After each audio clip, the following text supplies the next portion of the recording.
Oh, okay, yeah, that's more important.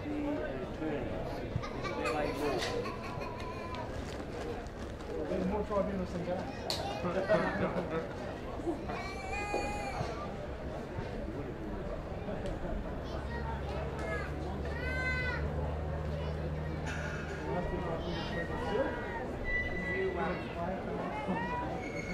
Are you having a little game for everybody?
Coin is being had at this stage between Jake Smart and Aaron Motlop, and Jake Smart has won the toss. He'll be going to the botanical end of the ground. The Waratahs and the Wanderers. It's the Foundation Cup. It's a big one. It's Australia Day, and it's the NTFL Round 15 Heritage Round. Ed Calishaw back behind the microphone. Brad Stewart's joined me from AFLNT. Geez, it's a great time to be back in Darwin, Bradley.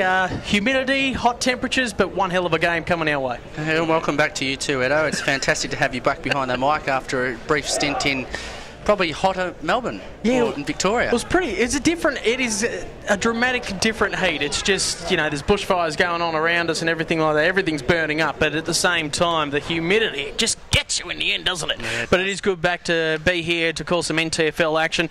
This is a really interesting game in more ways than one. You would think that the final 5 is set in stone. There's about 3 games difference there, unless Nycliffe pull it all out of the socks and do something miraculous in the next 4 rounds. It's pretty much set in stone. But this is about jostling for position. Southern Districts now jump back up to 3rd spot on the ladder. Waratahs have really been holding that for most of the season. And the Wanderers, well, everyone knows what the Wanderers can do on their day. It's just whether they can put their whole team together and get it all going. Yeah, Wanderers are hardened finals campaigners. Yeah. Somehow, every year, if they can make it into the finals, then anything can happen. And same with Waratahs. They'll be looking to rectify a bit of a drought that they've had, and looking to, I guess, hit back this week. And this is a bit of a finals prelude here. These 2 sides could very well match up in first or the second week of finals, depending how it all pans out. But it's going to be interesting today, and one big notable inclusion, can't miss him, Brendan Favola up forward, mate.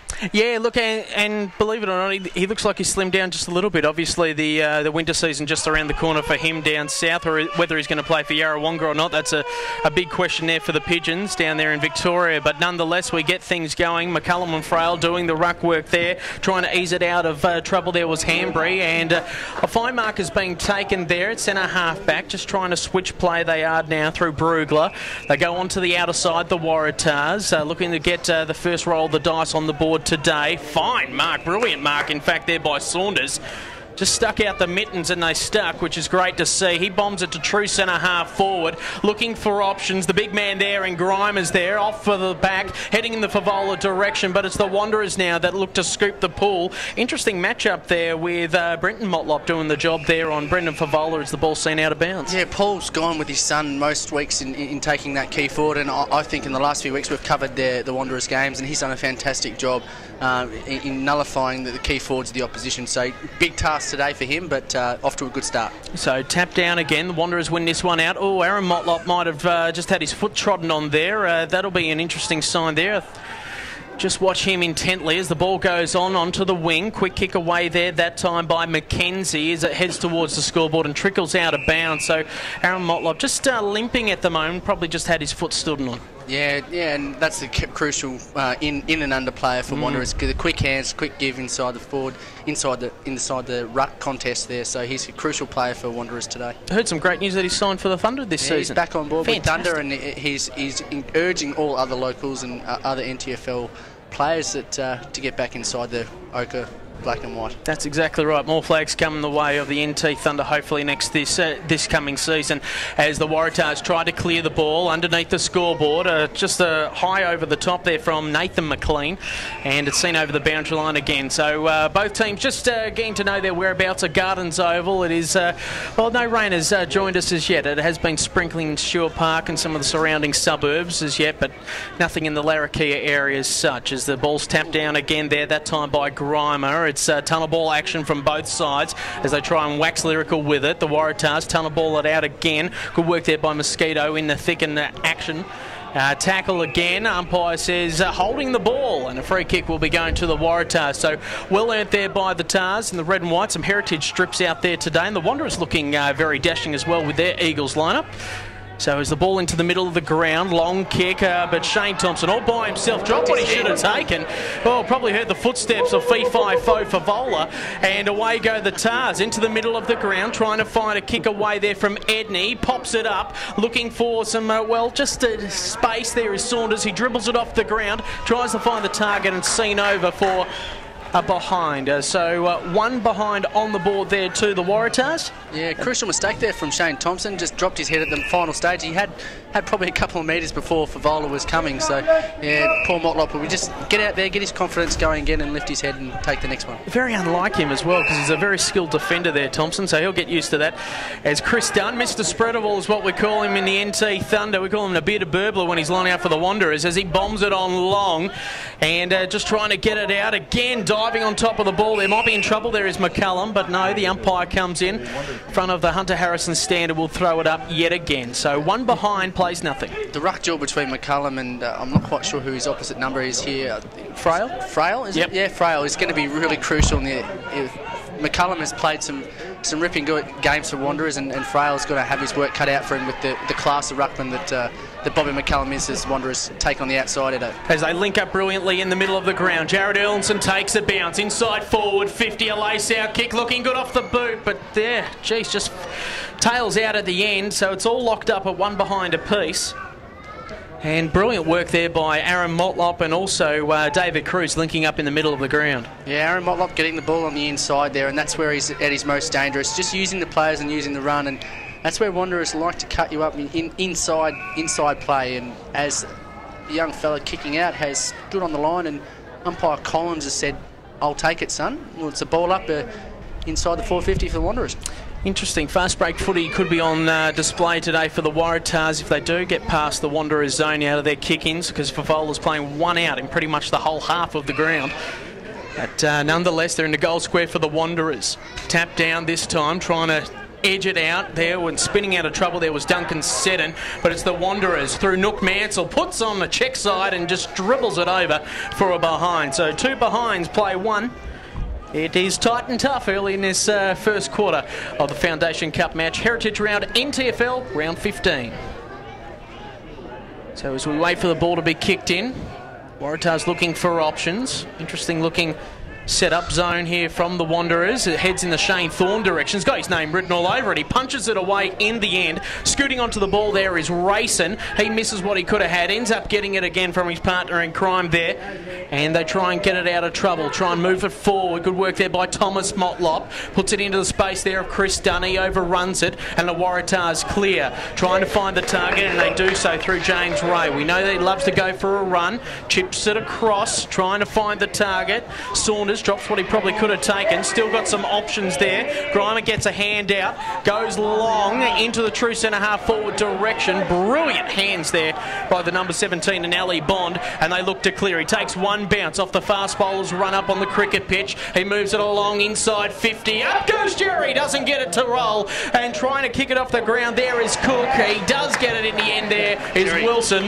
Yeah. And Wilson has popped in, well, an opportunist goal, and that's what we want to see from the little man. Yeah, an opportunist goal. The guy flying inside the forward 50 probably wasn't the one that needs to fly, but he was there and thereabouts and created a contest getting the ball to ground, which is fantastic to see.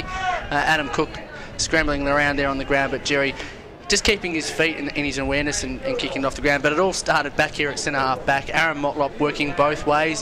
He's the captain of the Wanderers. He works both ways, and he was at the feet of the contest, and yeah, getting the ball out to McCullum and then on to Ali Bond. Ali Bond involved in the initial spoil as well. So Wanderers running in waves, which is fantastic to see. So one to note, Daniel Wheater on Big Saunders. He's going to have his hand full, a young defender in from Wanderers. So Saunders is very much a live wire up forward for the Tars. So quick kick away this time, trying to bomb it on long. There are the Waratahs, just ebbing and flowing this game early on in the piece. Aaron Motlop around this spillage and being pinged for a throw. The Waratahs. So it will be the Wanderers just to set up through Mitchell Taylor. Love the look there. Goran Izavizovic from the early 2000s, the former Wimbledon champions. Got that little ponytail at the top, looking nice and neat. I'd kill to have hair that long as they move it backwards. So Wanderers just going deliberate in their setup out of defence now. Just looking for options. Little chip crick across made it hard for Dunn. Swooping on the pack here is Saunders. He gives a quick handball out. They bomb it on long in the Favola direction. Motlop came out and met it whilst Favola just hung back. Geez, he just kept on going, the Bulldog in Motlop, and he just kept it on into the centre half forward direction.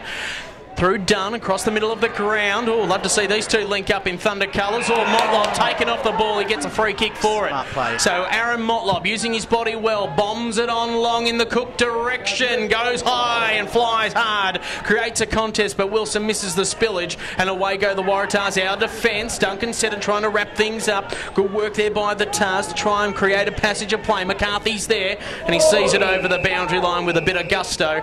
And it will be thrown in 60 metres out from the Wanderers attacking goal.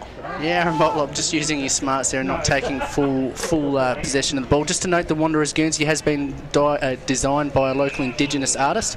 They had a big yellow eagle on the front last year, and this year it's been designed, again, not diagnosed, designed by a local Indigenous artist from East Arnhem, I think. I reckon the uniform looks absolutely spectacular as the ball goes up. Grimer using his body well, but he's besieged by muck-mucks. They're everywhere at the moment. That's off hands, that one there from Rayson, high up and under, punched away there by Taylor. But here come the Tars, looking for Vavola. They're going the underground route, but it's Brenton Motlop meeting it again, running off his opponent onto the outer side, and Chris Dunn marks unopposed. He looks the handball inboard, finds Jared Erlinson. Oh, they're just waxing lyrical at the moment, just getting some cheeky cheeseburger possessions on the outer side. So Chris Dunn on the outer side, centre wing.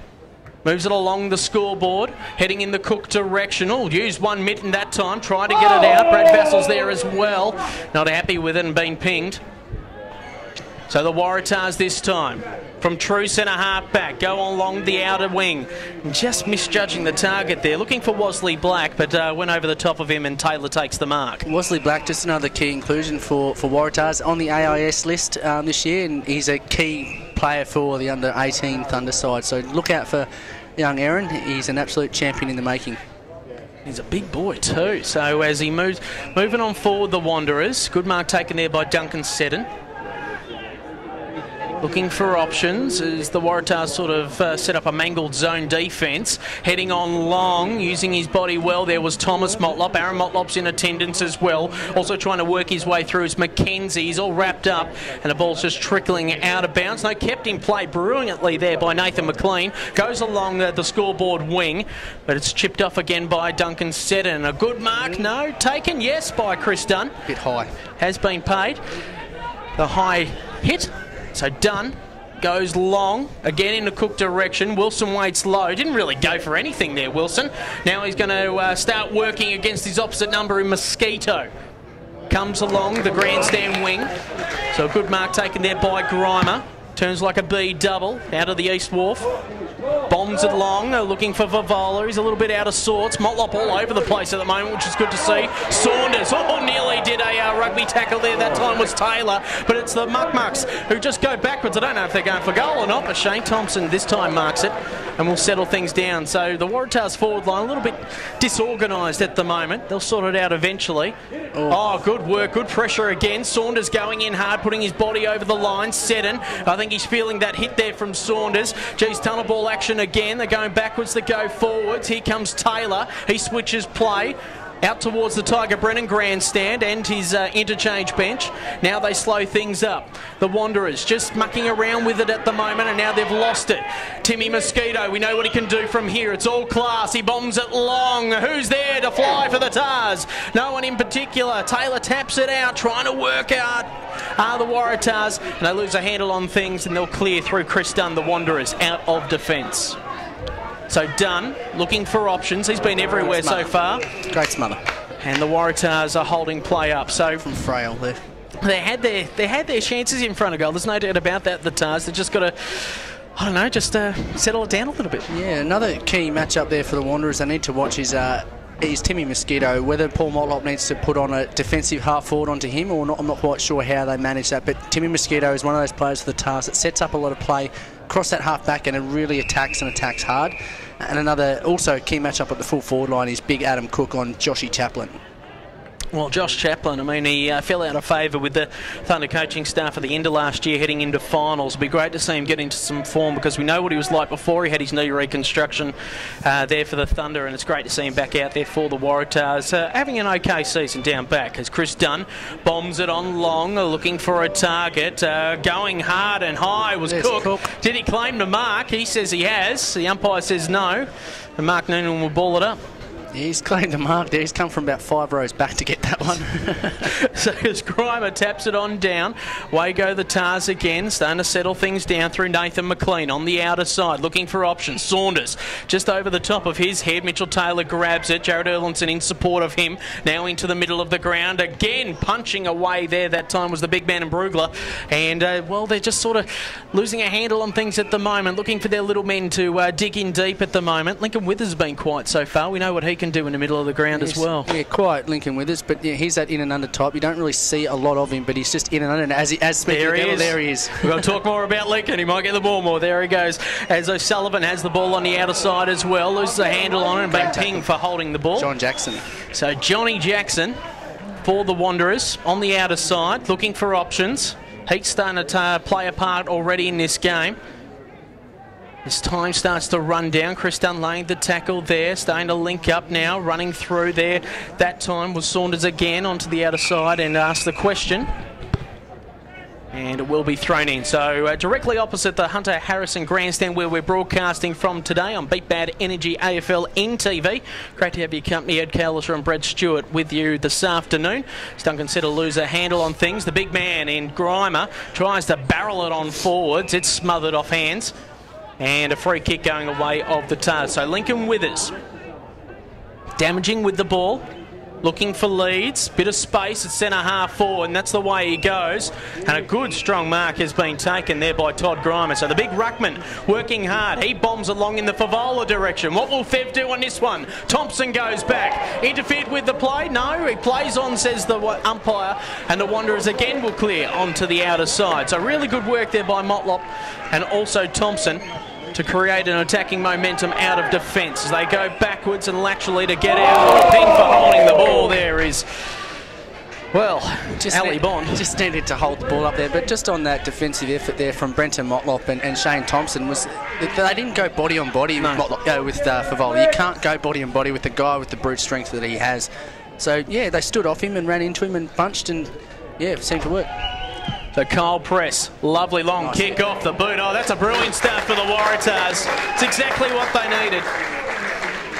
Fantastic goal there from Kyle Press, and again an opportunist goal, you could say, being with a bit of a brain fade from Ali Bond trying to take on the defence when it really wasn't needed. But again, great tackle and great reward. And Brenton Toy, that's one of the mantras that he holds, is if you work hard, you'll get the rewards. And he drums that into any playing group that he manages, and I think it's definitely showing in Waratah's play this year in their work rate and their ability to run both ways, and it's definitely across the whole club. I played against their Division 2 side this morning, and there's glimpses of that in their Division 2 side, so it's fantastic to see. Did you get the win? Yes, we did. Okay. So Motlop scoops on the scraps there and tries to find the target there in that. Edney's out there as well. Also there, the man that had it was John Jackson. He sees it over the boundary line near the scoreboard. 1 point the difference. And this game could go either way today, as we spoke about in our preview. Fine mark taken. And it's starting to build nicely through Bugler. So Bugler, off centre half back. Tries to shake and bake, rattle and roll past McCullum. He does just that, gives it off to Withers, who bombs it long. Oh, Thompson had eyes for the ball, his opponent didn't. But the Tars, that's where they want it, inside their attacking 50. Off hands now, Favola gets some space. Does he have enough purchase on the ball? It bounces. Can it get off the hands? Grimer taps it through, off the leg though of the number 12 in Casimiro. And it is a behind. So it's all tied up, 1-2-8 apiece on the Amart All Sports scoreboard. So Brenton Motlop looks for a target off the hands of Nook Mansell. Good work there by James Ray. And it will be thrown in just on the 50-metre arc, on the Botanical Gardens end of the ground. Which way the Waratahs are going? Just noticed on the Waratahs team sheet, number 20, Nathan Lyons, just coming out of the test squad. He's doing well, Gaz, isn't he? Just got to get weighty to take those stumpings and take those catches. So as play goes on, Mansell loses the hands on the thing. He's lucky because that ball was sailing into the crowd on the Botanical wing. Oh, reversed. Here we go. So Shane Thorne won't get the ball. He'll just leave it be. Nathan McLean looks like he might take the kick. A little bit of a pause in play. Nice time for a breather. Interesting to see how Wanderers just set up here and trying to block the space of Favola, whether he's looking to go one-on-one, and Grimer just directing a bit of traffic down there also. But they've got a lot of players on the periphery here, so they don't really need to rush, but looks like Withers is going to take it upon himself to have a shot. Sullivan's sort of sneaking behind the play here as Withers goes long. He's heading for goal on this one. It's a brilliant kick. Favola tries to bring it back. But Jackie Chan out of mid-air. Is it a goal? No, it's a behind. Oh, wonderful stuff there by our man Nathan Lyons. And just opportunist stuff. Just thinking laterally, which is good to see. There's Brenton Motlop. Just chips it into the back pocket. No one on Mitchell Taylor. He's looking for options. Bombs it on long. Looking for a target and finds it in Jack Johnson. Or John Jackson, I should say. Jack Johnson's a singer. We won't start crooning any time later. So Smart goes onto the outer side, across half-back. Good work there by Nathan McLean to look up for an option. Finds the spot up, but just chiming in there was Casemiro. So Casemiro for the Wanderers. Just going at a pedestrian pace now this game. So slowing things up is Bradley Vassell. So Vassell chips it across, finds Mansley, drops what he should have taken. Oh, geez, he's fumbling all over the place. Pretty slippery out there, you would think, in these hot and humid conditions. Heads into Cook direction, goes for the mark. Shane Thorne looking to swoop on the ball. Great pressure there by the Waratahs on the outer side. Going backwards to go forwards. Quick kick away there by Chaplin, but it's onto the chest there of Casemiro. So Casemiro again, looking to build up. Taylor's an option, he ignores that. Aaron Motlop plays on quickly, looks to quick kick away, doesn't find the target there in McKenzie. Falls in the hands of Shane Thorne. And that'll do, the former Western Bulldog listed player. Off hands, and it is just inside their forward 50, 45 metres out in fact, from the Wanderers goal, heading towards the Mindle Market end of the ground. A little bit of a, well, I wouldn't say a cool breeze, but a breeze is blowing from the beach end. Good to see Jake Scrimgeour come back onto the ground for the first time in a while. I haven't seen him for most of the season. Yeah, he's been out through injury, I think, and he's come back in as Vassell sends the ball in to Cook. Cook takes a nice grab on the lead out in front. Brilliant stuff there by the Wanderers. Just setting up this play, and Cook, who has really been a good target up forward, hasn't really been able to clunk any so far today, but this is his big one. And a big chance here for the Wanderers to take a lead as we go into red time here this afternoon. 20 minutes gone as Cook strolls on in. Lovely looking kick off the boot. It's his bread and butter there, Edo. So it is the Wanderers. They are 2-2-14, leading 1-3-9. And we have been going just on 21 minutes here in this first quarter on Big Bad Energy AFLNTv. Yes, Adam Cook just finishing off the good work. He needs to get one away early, and he struggled a little bit last weekend, obviously due to the conditions, but they weren't really favourable to him. But this week, day sort of made for a key forward today with there's no rain around. The only thing is you're just going to manage to sweat on the ball, but he's the sort of bloke that can clunk a lot, and if they can get it right to him and get the delivery right, he could kick a bag today. So Veve into the ruck now for the Wanderers as the Waratahs win this centre clearance. Brilliant work with the handballs, but the kick a little bit astray, heading in the target there, that time of Wesley Black. And it's seen over the boundary line. He's going to have to work pretty hard today in these hot and humid conditions, the youngster. Yeah, definitely from Alice Springs, I think, from originally. So yeah, it's probably hot enough down there as well at the moment. But yeah, they're not playing footy; they're playing cricket down there. So different sort of seasons down there for our Centralian neighbours. As the ball is ready to be thrown in, just on the half-forward flank for the Waratahs. As the ball arcs its way in. Not enough angle on that one as Veve just picks it up and boots it long, heading in the Jackson direction. Tapped off hands there that time there by McKenzie. They look to move it on forward. Mosquito keeps his feet, which is good to see. Still on the outriggers of this pack. A high up and under kick and a good mark taker there by Veve. So Veve hands it off, starting to build through Erlinson, moving it along. A lovely work there by Cook, who just split the pack. He plays on quickly, bombs along in the Mr. Spreadable direction. That is Chris Dunn. Vassell's there as well. He's stunned a teammate. The Wanderers starting to look to attack. He's been pinged, has he, for holding the ball? Pinged for holding the ball. Just not enough awareness around him, whether it was the voice or the Wanderers calling for the ball, but rather than helping their teammate out. So Smart moves it on quickly, all taken. Just as he kicked it there was Edney, who moves it along the wing, and it's seen over the boundary line in front of Saunders. So Saunders sees it over. He's been good. It's been lively in this first quarter. Whether he can keep it up for 4 quarters, it'll be very handy for the task because they need that spark to keep on going. Good work there by Dunn, who's been following the ball so far today. Got a bit of a licence. Good tap down there to Thomas Motlop, starting to move it on brilliantly. Great work there by Mackenzie. Motlop bombs it on forward to Cook. Great hands, great body. Just using his body well.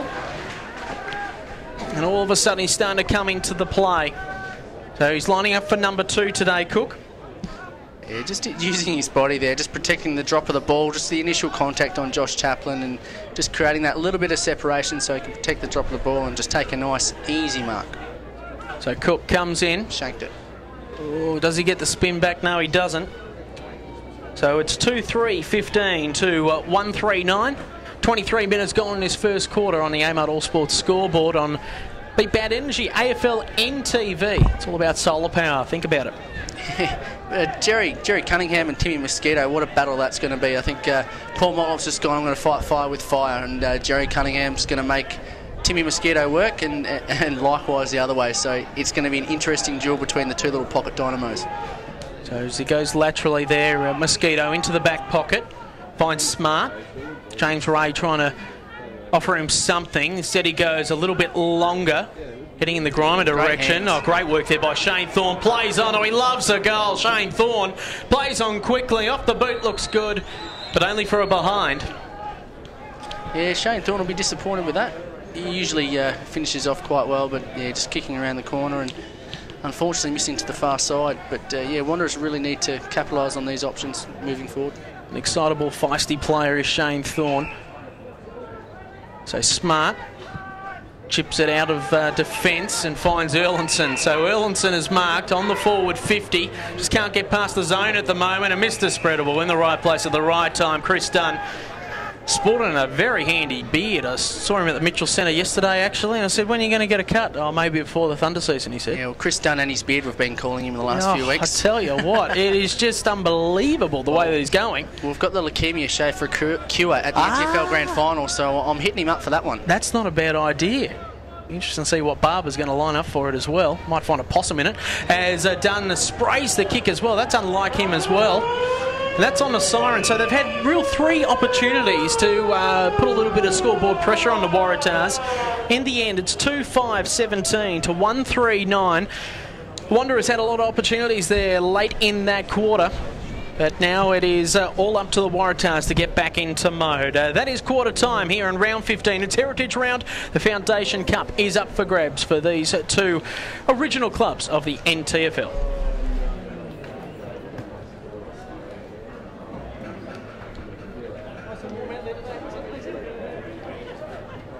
For Territorians, the roads are more than bitumen.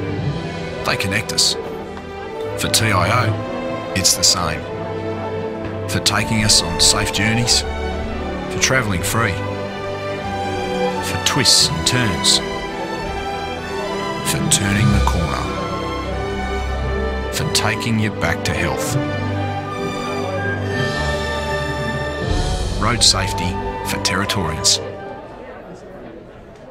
Beat Bad Energy. The future of renewable energy. 7 a.m. to 7 p.m. 7 days. Solar power, solar hot water, solar air conditioning. Contact 1800 Beat Bad today. Or visit online beatbadenergy.com.au. Grandfather was crossing the road one night trying to get home and watch my oldest brother play footy, and he was just struck by a car that was going a bit over the speed limit. My grandfather died that night. I think if you want to become something, and anyone can become anything in their life, it's those little decisions along the way, like drink driving and not doing it, that are going to help you achieve that. So easy to stop, and we should be stopping it.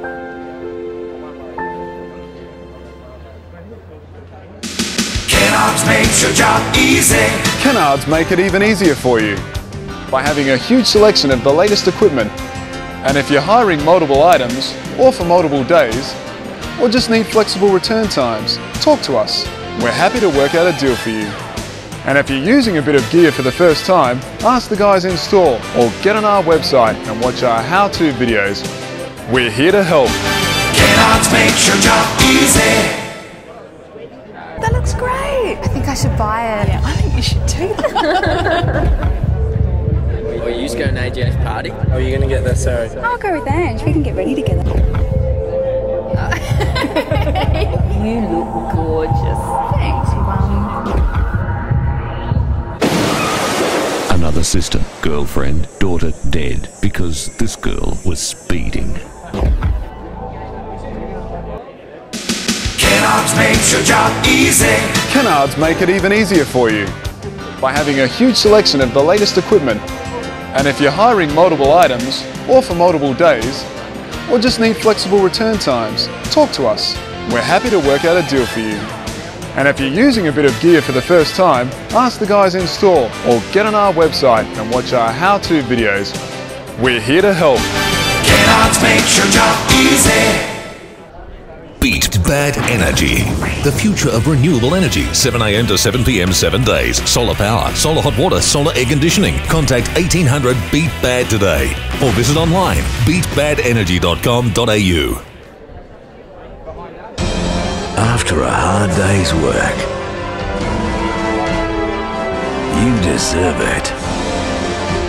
When you're catching up with mates, you deserve it. Grabbing a bite with the missus, you deserve it. But drive after a few, you deserve it.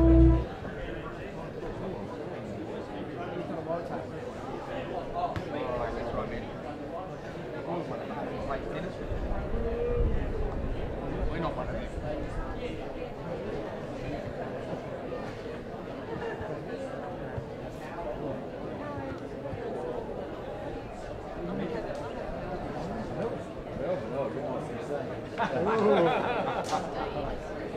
was in your office the other day.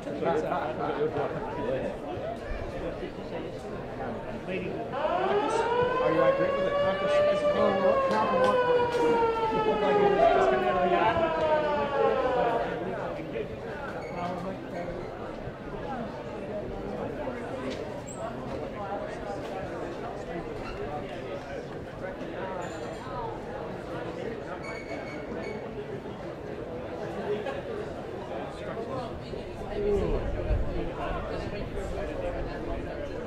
What are they doing?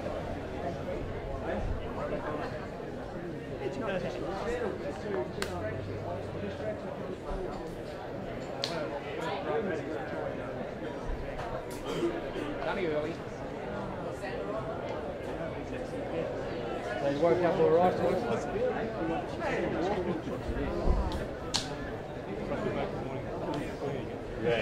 And welcome back for the second quarter of this round 15 Heritage Clash. It's Heritage round here in the NTFL on AFLNTv, all thanks to Beat Bad Energy. Ed Calishaw and Bradley Stewart joining us this afternoon from AFLNT. And boy, oh boy, an interesting start here. 2-5-17, the Wanderers leading the Waratahs on their home dunghill 1-3-9. Brad? Yeah, interesting first quarter. I think a lot of the first quarter they were feeling each other out, so to speak.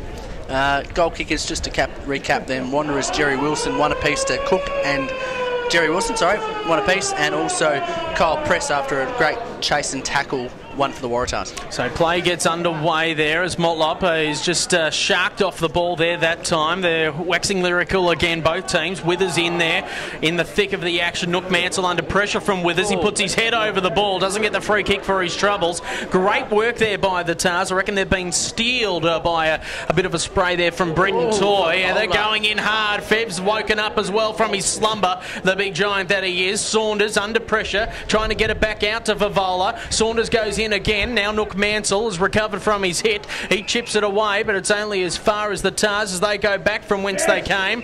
And a good mark has been taken by the big giant in Brendan Favola. Yeah, Favola one-on-one. Brenton Motlop's not going to have a chance there, so Wanderers really need to make sure when they clear the ball, they clear it properly and give Brenton Motlop a good chance to get back on and man up. But yeah, just a quick errant kick out straight to the opposition, and yeah, likewise straight in. So Favola, his first real opportunity today to kick a goal. So Brendan Favola, you know, he's a wonderful kick at goal usually. As he comes through it, stabs at the kick ever so slightly, and he puts it through for a behind. So 1-4-10 plays 2-5-17, be going roughly 1 minute in this second quarter on Beat Bad Energy AFLNTv. Great to have your company here today at Gardens Oval. So Brenton Motlop has the ball in the back pocket, looking for options in the small confines of Gardens Oval. He decides to go back from whence it came. Finds the target there that time by Waratah. Waratah looks to go even longer. Oh, just missing a handle on the kick, but it ends up coming off for the Wanderers, and away they go across the wing, looking for Thomas Motlop. Moves it along. Great work there by James Ray as he moves it backwards, and away go the Waratahs through Wesley Black. He links up that time with Hanby, puts it out in front of McLean. He loses a handle on things. Now they're just, playing a game of twister near the boundary line, and it's seen over that line, and it will be thrown in. David Cruz is in a world of pain here. I think they need to get a change out here. He's not going to move very smoothly there. He's grabbing at his right hamstring, so I'm not quite sure what's going on there. So as it's tapped down there that time by the likes of McCullum, a free kick has been picked out. Vassal's a little bit frustrated at the moment, trying to get on things as Cruz and Withers have a little bit of a howdy-do.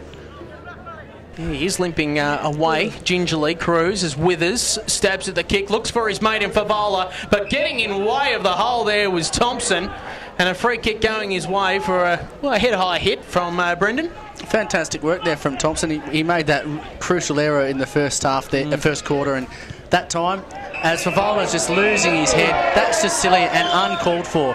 Whether he went down and he made him work for it, but regardless of what he's done, that's just unforgivable. Brendan Motlop will be not happy with that at all, as Wanderers kick it for touch on here, just in their attacking half. But you're just moving back to that. Thompson will be really impressed with, or Motlop will be really impressed with the way Thompson just put his head over the ball there, took the hit from Favola from behind and cut it off. Fantastic work. Yeah, no, doing a good job there, and Shane Thompson, the courage has come back to him definitely as Vassal goes in hard. Nook Mansell misses a handle on things, but a good handball there from Way, trying to get it out into the pack, but it's picked up there by Shane Thompson. He pops it onto the chest of Chris Dunn, and now they all go flooding back into the goal square, looking for options. Wilson offers one, and Thomas Motlop offers another, but Chris Dunn decides to have a shot from just outside the centre square. Torpedo mongrel finger breaking punt, looking for the break net there for Adam Cook. Doesn't help him out. It's seen over the boundary line. There's actually no one really manning the mark there, so he probably could have gone another 4 or 5 steps and just settled himself there. In the end, he sort of rushed his kick and off the side of the boot. But 50-metre arcs aren't 50 metres here, just to let all the viewers know out there. What are they, Brad? Oh, about 45. 45? Maybe 40. Maybe 40. They're definitely not 50, though. Are they both balanced?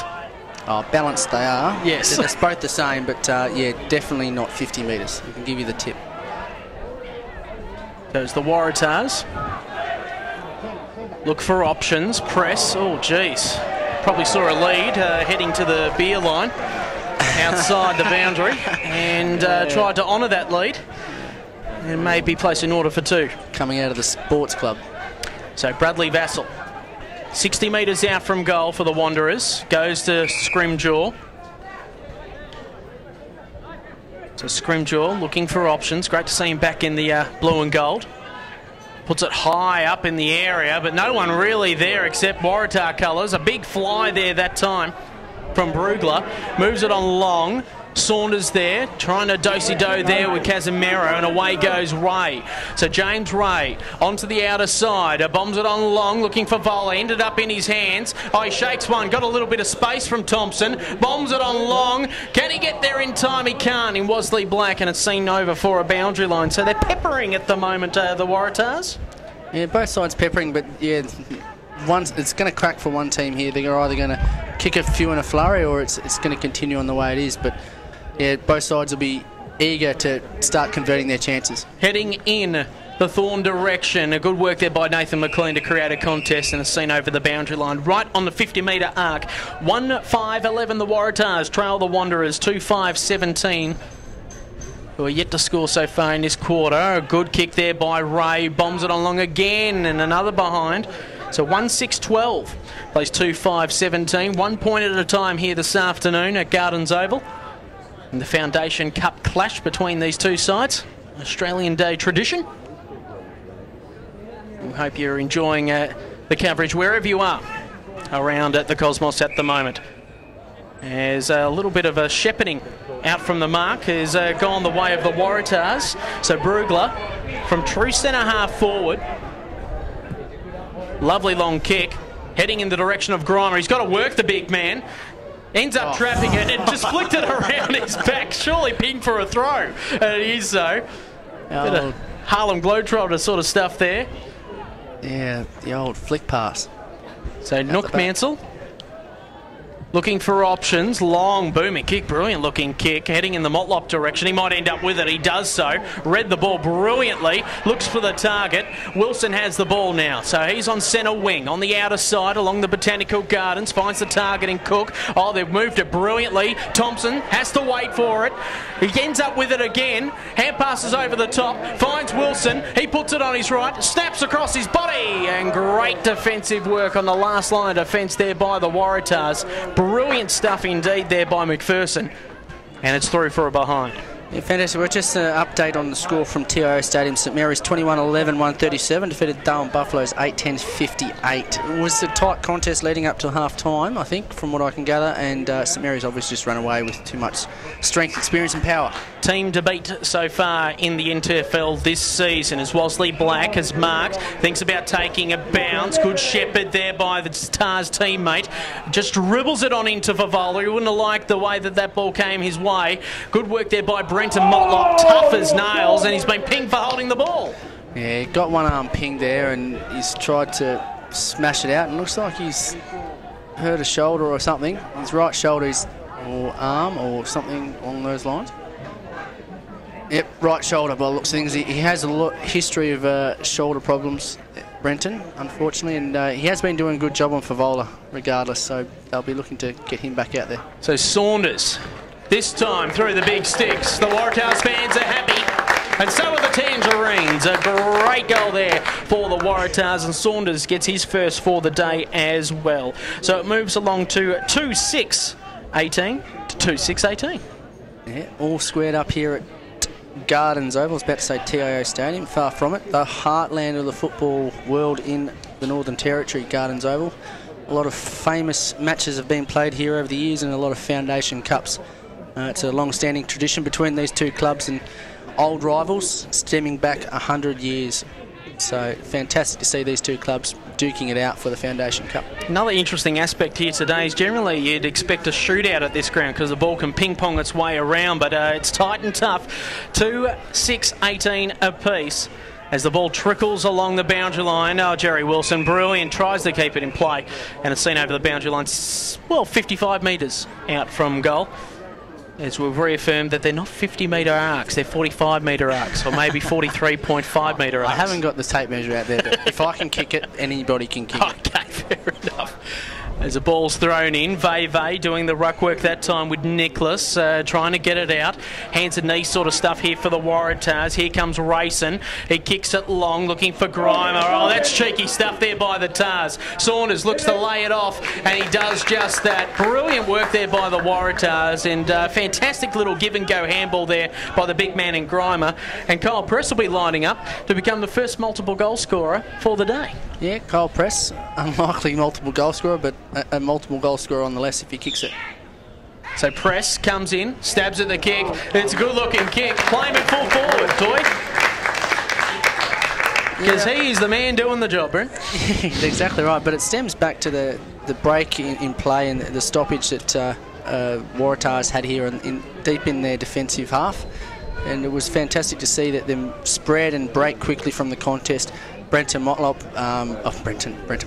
Toy, a very well-versed coach on spreading from the contest, exploding out of the contest, and you just saw Wanderers just all flat-footed and not reacting in time, and before they knew it, it was down the other end. In a small ground like this, if you do not react quick enough and you do not run with your opponent, it's very hard for you to make up that ground, and it was just the quick transition was just fantastic, and that's Brenton Toy for you.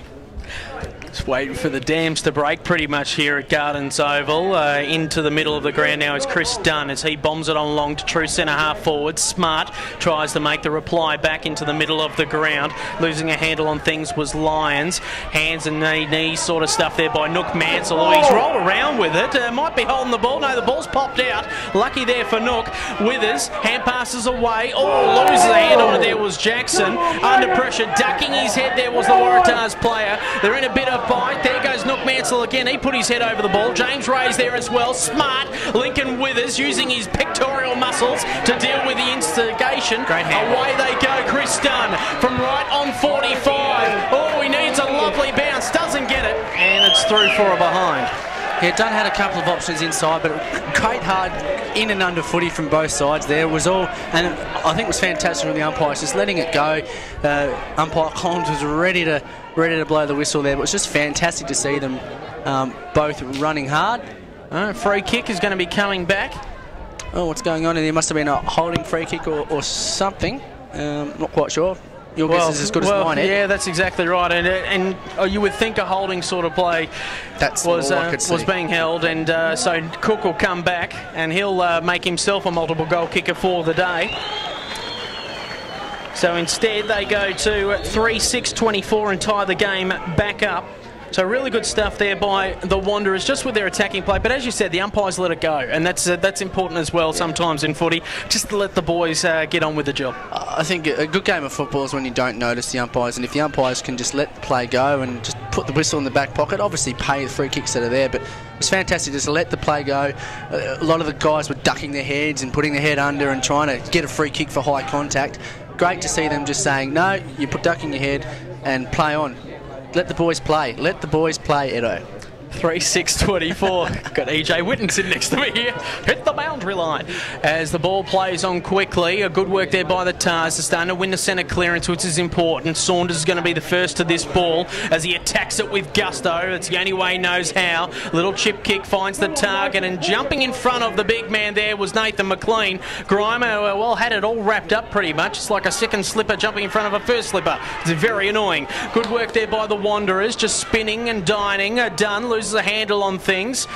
Hands and knees sort of stuff again from the Tars, looking for option. Wasley Black might end up with you, son, as the ball heads out his way. So Wasley Black picks it up brilliantly, puts it on his left, heads to the goal mouth. Might bounce, it does! Fantastic footy. Aaron Wasley Black has kicked one of the goals of the day, and they're out by that margin as well. 4-6-30 to 3-6-24. The Waratahs back in front. Fantastic footy from Aaron Wasley Black, just getting it on his bike and just laying it on the left foot. I don't think he's a left footer by nature, by name. But fantastic to see him. We were right behind that. You called it fantastically. Just slotted a fantastic goal. Yeah, Wanderers just giving up the ball inside the 450, that turnover zone as everybody calls it. That's the spot. You don't want to be giving it up inside the middle of the ground where the opposition just has that opportunity just to blast you away. And on a ground like Gardens, turnovers are a sin. I'll just say that. Oh, that's fair enough, and you might have to, go and have your reconciliation a little bit later on, Bradley. As the ball is on the outer side now, James Ray losing a handle on things. Players struggling to keep their feet, and they're ducking their head, which is interesting into these tackles. Bouncing off players there is Aaron Motlop. He's trying to do-si-do there with Rayson from the Waratahs. Ball still in play. The umpire likes to see what he's seeing. Under pressure again, Aaron Motlop taken off it, and the umpire will come in, Mark Noonan, and we'll throw it up. Directly on centre wing opposite the Hunter Harrison stand. It's Foundation Cup Day here at Gardens Oval between these two clubs, the Mighty Wanderers and Waratahs Footy Clubs. Don't know how that ball came out, but it was like a gridiron? Super Bowl's next week, isn't it? At the touch. Set and bombs it on long, looking in the Motlop direction. Cook's there as well, needs to keep it alive for Jackson. Good work there by Brugler. He looks to clear, trying to find a target. Might bounce in front of the player, doesn't. Oh, was that late? Looked like he got shot. Jeez, I tell you what, he went down. Whew. Umpire Noonan says, yep, that's 50. Wow-wee. Don't think it was intentional, it's just unfortunate he ran into the path of the young fella there, but...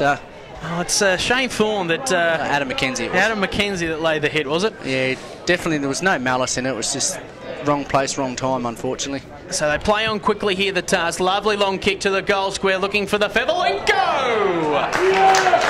It has taken a brilliant mark. Shades of what he did a couple of years ago for the mighty Carlton Football Club. Can't believe I put mighty in front of him. So Brendan Favola will line up directly in front. This for his first of the day. We know what he's like when he gets on a roll. Could end up with 10. At the moment he's got one. Good start there by Brendan. And they move along to 5-6-36 to 3-6-24. Yeah, a lot of congestion in the forward square there for Waratahs there. So it was, I guess, took a little bit of onus and a little bit of pressure off Favola, where he could just concentrate on bodying his opponent. And I think Grimer, I think, was down there jumping all over heads and the like. And I think the Wanderers are a little bit aggrieved at the fact that they didn't get a free kick for him jumping on heads and not getting a touch on the ball at all. So anyway, that's the way the cookie crumbles. So ball back in the middle, Veve to do the ruck work for the Wanderers, whilst Nicholas will be doing likewise for the Waratahs. So the ball favours Veve, might be called back. Now the umpire says we'll get on with it. So players just trying to get that ball out. Veve does just that. Brilliant work, in fact. Moves it along is Erlinson, looking for Thomas Motlop, and he's been interfered with as he was going for that mark. McPherson wouldn't be happy with that. Not happy with it, but again, a quick break out of the forward, out of the centre square. There's not much a backman can do, really, when you're under the pump like that. You've really got to hope that your midfielders can stop the run of play. But yeah, when the ball comes in quickly and fast like that, it's very hard for you to react, and more often than not, a free kick is the result. So Motlop, this is Thomas, stabs at the kick, but it's right over the top of the Tangerine in the goal square. 4-6-30, back to 1 goal the difference. The Wanderers trailing the Waratahs 5-6-36 on the Amart All Sports scoreboard on Beat Bad Energy AFLNTv. Yeah, so Wanderers will be really happy with the work rate of young Veve in the ruck there. Obviously didn't win the tap down, but his work at ground level to get it to his runners, and obviously Scrimgeour in the mix as well. But Jared Erlinson coming out with bursts of pace and speed, and obviously getting it in nice and quick just puts that back line under a lot of pressure, and it's very good football. So free kick, too many in the square, is it? Mark Noonan's found something. Where's he? I'm not quite sure which way he's pointing here. So from the goal square, or either way, the Waratahs have got a free kick from out of the middle. And Shane Thorne's ended up back with it. So the Wanderers have got away with it. A bit of goose step going on. He might have to bounce it sooner rather than later. Good work there by Shane Thorne. He's in trouble. Oh, just trying to get out of trouble there is Casemiro as he bombs it along in the Veve direction. He got himself too far under. Scrimgeour, oh, the big burly man that he is, bounced off the player there. Rayson's there as well, looking for a handle on things now. Here's McKenzie as he bombs it along to Thomas Motlop. Under pressure now of the Waratahs defence. McCarthy, he looks to put the tackle on. Motlop gets it off. Oh, Chris Dunn, hand passes over the top. There's a man waiting in the goal square. Come on. Oh, that's cheeky stuff by the fullback in Thompson, but it is off hands. It's touched. He was over the line when he kicked it, so it's a behind. Oh, well, that's a backman kicking a goal, isn't it? Oh, my Lord. Oh, my Lord. Well. Motlop will be doing his nut on the boundary, I'm sure. Goodness gracious me. There's a lot of chuckles head around the ground. The Tiger Brennan stand, not really happy with it. Now what's going on? It's a turnover, and Chris Dunn, this is the old 7-point play. They planned this. Motlop's going, this is what we planned all along. So Chris Dunn will be lining up. As Tomo looks to the bench very sheepishly on that occasion. Tomo is just ducking his head between his legs and heading back to the back line, I think. Is Dunn. Just grab the tail between the legs. The bearded burbler moves it on long. Oh, lovely kick. No. But it is not straight. So 2 points. Maybe an 8-point play? You never know. You never know. But this is frustrating for the coach, you would think. Definitely frustrating for the coach when they really need to kick these opportunities. They've had a number of set shots where they've just missed that you would think that they would kick in most occasions. So the Wanderers end up back with the ball after a kick. Oh, got a call for it. Scrimgeour weighted down so Vassell could take it. Was lucky. So good talking there. Bradley Vassell, you know he's got a big bomb on him. Adam Cook just hanging out the back. And there's a few of them just hanging around, actually, loitering. I don't think Bradley will give it off. No, the ball should make the distance easily. But Bradley Vassell from right on 45. Lovely looking kick off the boot, but that is straight. Finally, the Wanderers get a goal after obviously just consistent pressure inside their forward 50, and obviously they would have liked Shane Thompson to have kicked the goal, and they would have had another centre break opportunity. But yeah, luck to fortune, they locked it in there and worked hard, and Yeah, they've squared it all up, just obviously maintaining a 2-point lead. They just probably got a little bit excited, you know. Yeah, Full back, geez, I can actually kick it through the sticks this time instead of protecting it. But nonetheless, the long legs of Shane Thompson. He thinks himself much more of a forward than he is a backman. Does he really? Oh, I think so, yeah. I think all backmen do, don't they? Tap down this time. The Waratahs again winning another clearance as they go out of trouble through McLean. A lovely little handball off through McPherson. A dribbling kick, though. The kicks have just been under pressure today. Bit because of the heat and hot, humid conditions. Again, McPherson has it onto the outer side. Oh, this is a good lead-up play. James Ray tackled there by Taylor. They move it inside 50, but Duncan said it all by his lonesome. Takes the mark, moves it on quickly. Oh, gave it to his big burly ruckman. Now Scrimjaw. Always usually a good kick. Moves it on forward. Cook goes early. Hands in the back, definitely. Definitely there by Adam Cook. Jake Smart will take the kick. Jossie Chaplin wanted to go for a gallop. He didn't even get any leverage from it either, so it was... Gives it back, and this is a good build-up now here for the Waratahs. Hamby. No, in fact, it's McLean. Oh, geez, a little chip kick in the middle of the ground. This is dangerous here for his teammate in Lions as he bombs it on long, looking for Favola.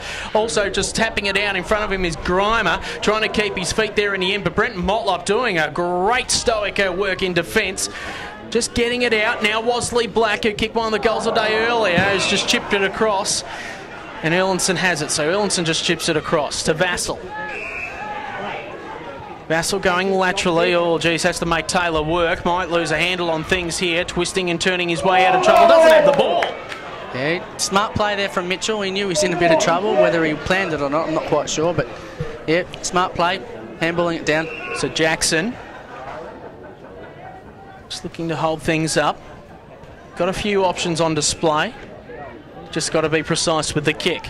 Instead he goes up along the wing, heading for Chris Dunn, who taps it on forward. Brad Vassell's there as well. Good work there by Ray to twist and turn out of trouble. Saunders marks, loves to play on straight away. He does just that, might get it back. Oh, he's in trouble there, racing. Also there is Saunders again. Oh, again! Being pinged when he didn't have it. Was a Wanderers player moving it on forward, and now the Waratahs have it. So this is Nicholas. Just on the outer side, looking for options. Goes along the side. And underneath the scoreboard there is Rayson. So Rayson bombs it on long. Up goes Favola. Nearly had it, not jumping as high as what he once did back in the past. Saunders dives on it, traps it, trying to get it out of trouble. Good work there by the Wanderers defence. Taylor, he might need to get rid of it pretty quickly. Looks for the lead-up mark and finds it just over the boundary line. Bobby McCallum, really good work there in just blocking himself in the hole there and sitting in front of Favola and just blocking the run there and helping his defence out. What all good ruckmen should do. Tip-tapping, tap-tap-tip, out of trouble there on both sides. A good booming kick there that time by the number 33 for the Waratahs as they move it on forward. Saunders are linking up brilliantly and trying to find the target for Favola. Just pushes it right across the goal face and it will be kicked in. So here comes Duncan Seddon out of the back pocket. Not much doing here from Wanderers. They need to push across here to create some space. Looking for option, goes long. Trying to find McKenzie, goes over the top, and here's our man Thompson. He gives it off to Vassell. Lopes away, pops it up in the Cook direction. Drops what he probably could have taken. Chaplin gave away a free kick for over the head, or over the shoulder. Cook goes into some space for Motlop, but he's got to beat two. Great tackle. Lose a lot of handle on things. Rowley's there, our defence. Great work there in the end by the Waratahs. Saving grace there is Frail. Gives it back to the man that laid that inspirational tackle in Rowley, and away they go. So the Waratahs on the outer side. Good work by Rayson, looking for Saunders, who's had plenty of it. Played on before he had it. A little bit of Darryl White about Saunders. As the Wanderers sort of stopped in their tracks ever so slightly. And that is the siren. 29 minutes gone in that quarter. And it is the Wanderers still leading, but only just 5:8:38 to 5:6:36 on Beat Bad Energy AFLNTv. It's the Foundation Cup up for grabs for these two sides. If they don't get the silverware at the end of the year, there is something up for offer today, and it is a traditional value on Australia Day, and we hope you're enjoying it here on AFLNTv. We'll be back for the second half shortly.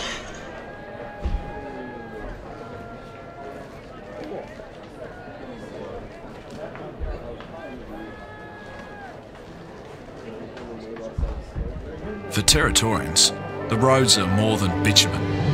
They connect us. For TIO, it's the same.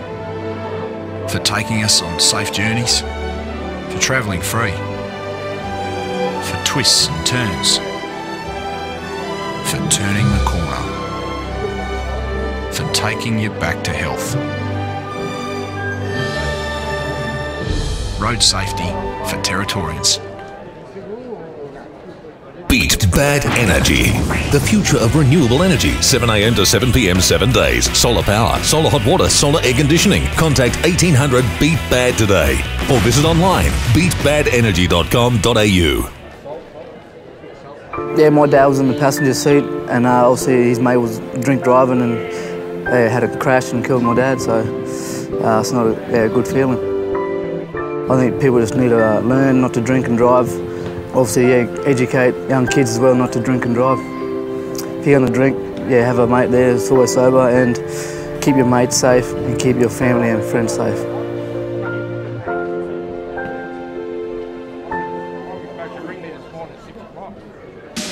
Kennards makes your job easy. Kennards make it even easier for you by having a huge selection of the latest equipment. And if you're hiring multiple items or for multiple days, or just need flexible return times, talk to us. We're happy to work out a deal for you. And if you're using a bit of gear for the first time, ask the guys in store or get on our website and watch our how-to videos. We're here to help. Kennards makes your job easy. Well, I lost a 10-month-old niece. She was in the car with her mother and sitting in the front seat of the car. A man came driving down the road on the wrong side of the road, and they just didn't have a chance. I mean, they couldn't move, they couldn't do anything, they just got wiped out. And I mean, it's just a terrible thing to happen, and you know, it took the family such a long time to get over it. I mean, a little girl that we were just starting to know was taken from us, and we were devastated. I can't even try to explain how her mother must have felt. You know, death is forever. You can't come back and say sorry later on. Once you're gone, you're gone. Think maybe not of yourself, but think of all the people that are going to be affected. Think at this moment now what it is that you want to say to your family, because you're going to die in the next couple of days because you've gone off and drunk alcohol and sped. What do you want to say in your goodbye message to people, you know? I want to say now, goodbye to those people who are going to die on our roads, and my heart goes out to your family, because they're the ones that are going to be left behind to worry about what's happened to you, and you are there mainly because you've been irresponsible. It's a crazy situation.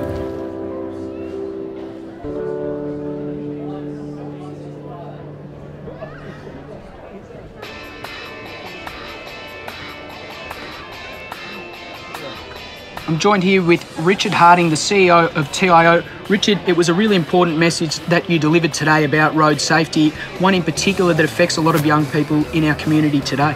It does, mate. Over 22% of licensed drivers between the ages of 18 and 24, and they're the most at risk from road accidents at the moment. We're really keen to make sure that, together with all of our stakeholders, we get a clear message to those guys to make a choice, drive safely, buckle up, and survive on the road. Obviously, with your sponsorship of AFLNT, it's really good to see that the two can be linked in together to, I guess, attract footballers to the message of road safety and ensure their safety out on the roads. Absolutely. Look, using the young heroes of our era, if you like, the footballers, the AFL players, to send the message is a key part of our strategy to make sure that we attract young people, get them interested in what's important, and they get a clear message that road safety is critical. Good stuff. Well, Richard's been kind enough to join us today for the Beat Bad Energy Minute, so we're going to ask him a few footy questions. So we'll start off now with, which teams do you think will make the grand final this year? Oh, mate, you've got me well outside my league, being a Sydney boy, but I think a whole lot of people at TIO would be upset if I didn't go for St Mary's this year. So you reckon St Mary's, who do you reckon they'll beat? Maybe the Tiwi Bombers? Well, obviously the Bombers had a great run last year, but I think I have to stick with St Mary's this year. Interesting stuff. And who do you think will win this year's Nichols medal? Mate, look, again, way outside my comfort zone. But I think Damien Cupido is a great run for that after his 100 goals. I'd have to agree with you there. Richard, what do you think, if you had the opportunity to go out with any 3 people for dinner anywhere in the world, who would you take? Oh, mate, that's a really challenging one because there's so many people to choose from. I think Frank Sinatra, Albert Einstein, and it's got to be Cameron Diaz. Cameron Diaz, beautiful choice there. Frank Sinatra, another interesting choice, and Albert Einstein. Yeah. All three. Mate, charm, brains, and beauty. How about that? Yeah, very diverse trio there, if you like. And last question: if you were down to your last $20, which I know I've been there a lot of times over the last few months, what would you spend your last $20 on? Mate, if it was the last $20 I had to spend, I'd have to go for chocolate. I'm a bit of a chocoholic, so that'd have to be the place to spend it, I reckon. Certainly something that I've done before. Richard, thanks very much for your time. Enjoyed interviewing you today, and thanks for your support of TIO NTFL Road Safety Week. Yeah, I myself have made some stupid decisions when I was younger, and basically ended up behind the wheel of a car that didn't even belong to me, man. And I'm drunk out of my head, and basically the end result wasn't good. Like I had passengers as well. I ended up putting myself in a coma for like 2 days, and thank God none of the people who were with me, nothing serious happened to them either. So that was lucky, but yeah, I had a lot of damage done. I used to play a lot of basketball back then. Basically all that's out the window because I destroyed my legs. Like I broke all 3 bones in my right leg. Yeah, serious. Like you're young and drunk and invincible, Like it takes something to wake you up and realise it can happen sometimes. Yeah, I actually spent Christmas and New Year's in hospital because of it. It was big. It was very stupid. Like I had to get taken out by the car from the jaws of life. It was very serious. Like the doctors themselves said I could have died, or like I'm lucky to walk again because of it. So yeah, and both me and Big Z were by his hospital side for our Christmas and New Year's as well. So we didn't know where our friend's going to pull through. He was in a coma. So yeah, it wasn't a good thing. I've got a lot of charges on my sheet because of it too, so like more stuff not to really be proud of. A lot of embarrassment comes from it, especially like things like just applying for a job and having like a list of things on your record for it. It's not good. I think the big thing that affected Cooper when he was young is he was pretty good at his basketball. Got chosen for a number of different representative sides, and he had a good future in front of him, and something just stupid took that away from him in one night, and now he has to pay for it. So yeah, so he's paying for that. He's lost more or less his sporting career or any representative sort of stuff because he can't physically do it because of drink driving. I think in this situation, he was kind of the guy that took the bullet. From these kind of things, you learn a lot.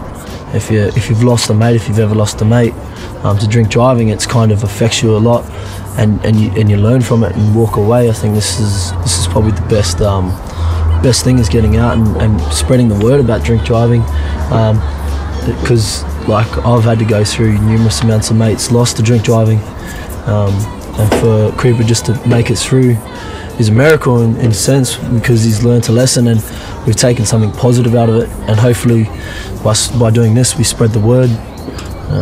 Yeah, because he turned his life around from what happened to him, so that's what we've all taken away from it. It's more or less a second chance at having our mate and a second chance at his life.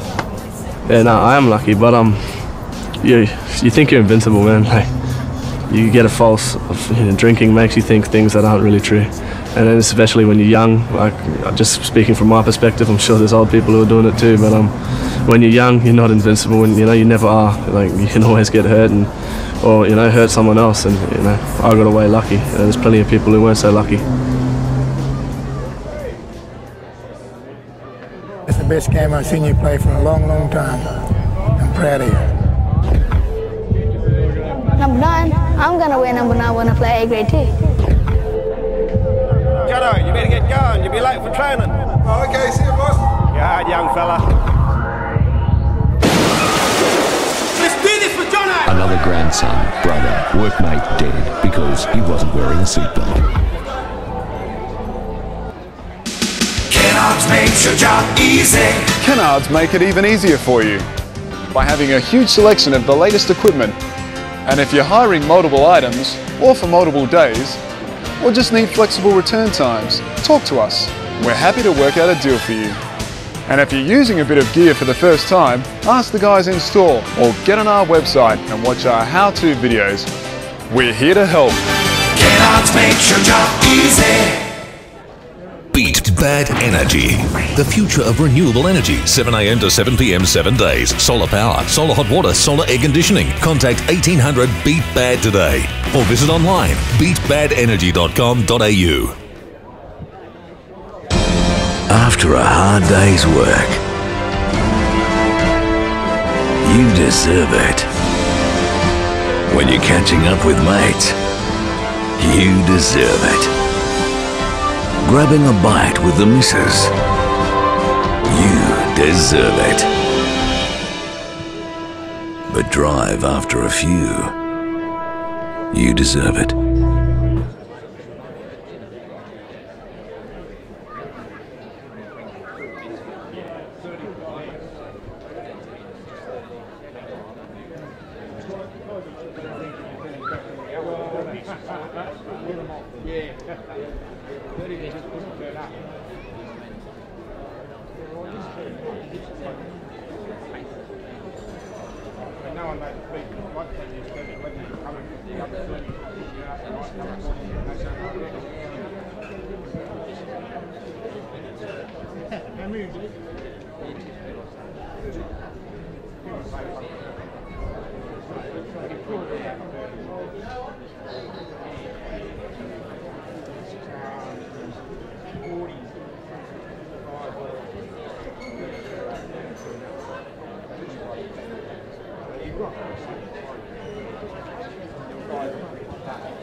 We need some of that stuff that hangs out from today, okay? Don't worry about it, we'll get pulled later on, don't worry about it,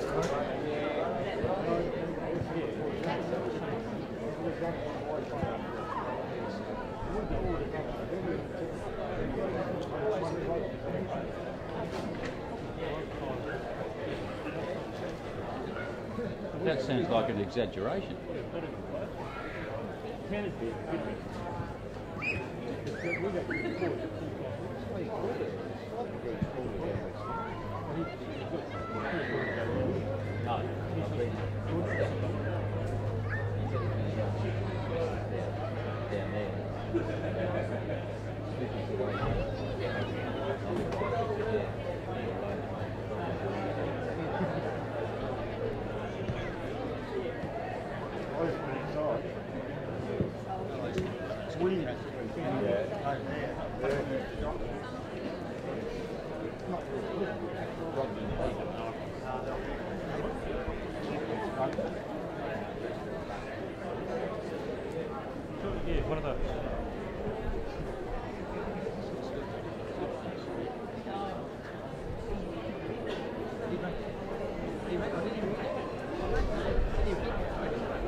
Seagull won as well, mate. Yeah, I was going to back that last and forgot about it.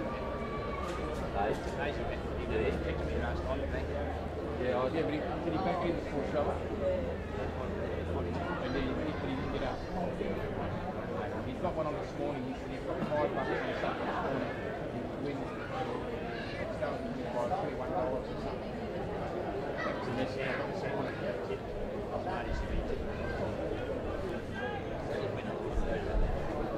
Is that the one this morning?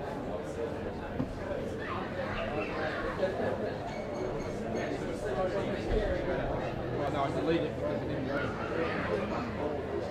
Very serious. I looked at that series, I was reading the paper Wednesday morning, I raised it last night.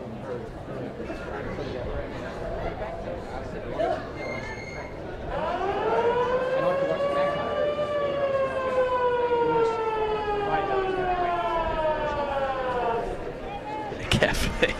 Hello, welcome back for the second half of the Foundation Cup match for 2012-2013 in the NTFL. It's AFLNTv, thanks to Beat Bad Energy. Ed Calishaw is my name, joined by Brad Stewart from AFLNT, and we're all ready to go for a big second half. It's the Wanderers by 2 points in a very interesting first half.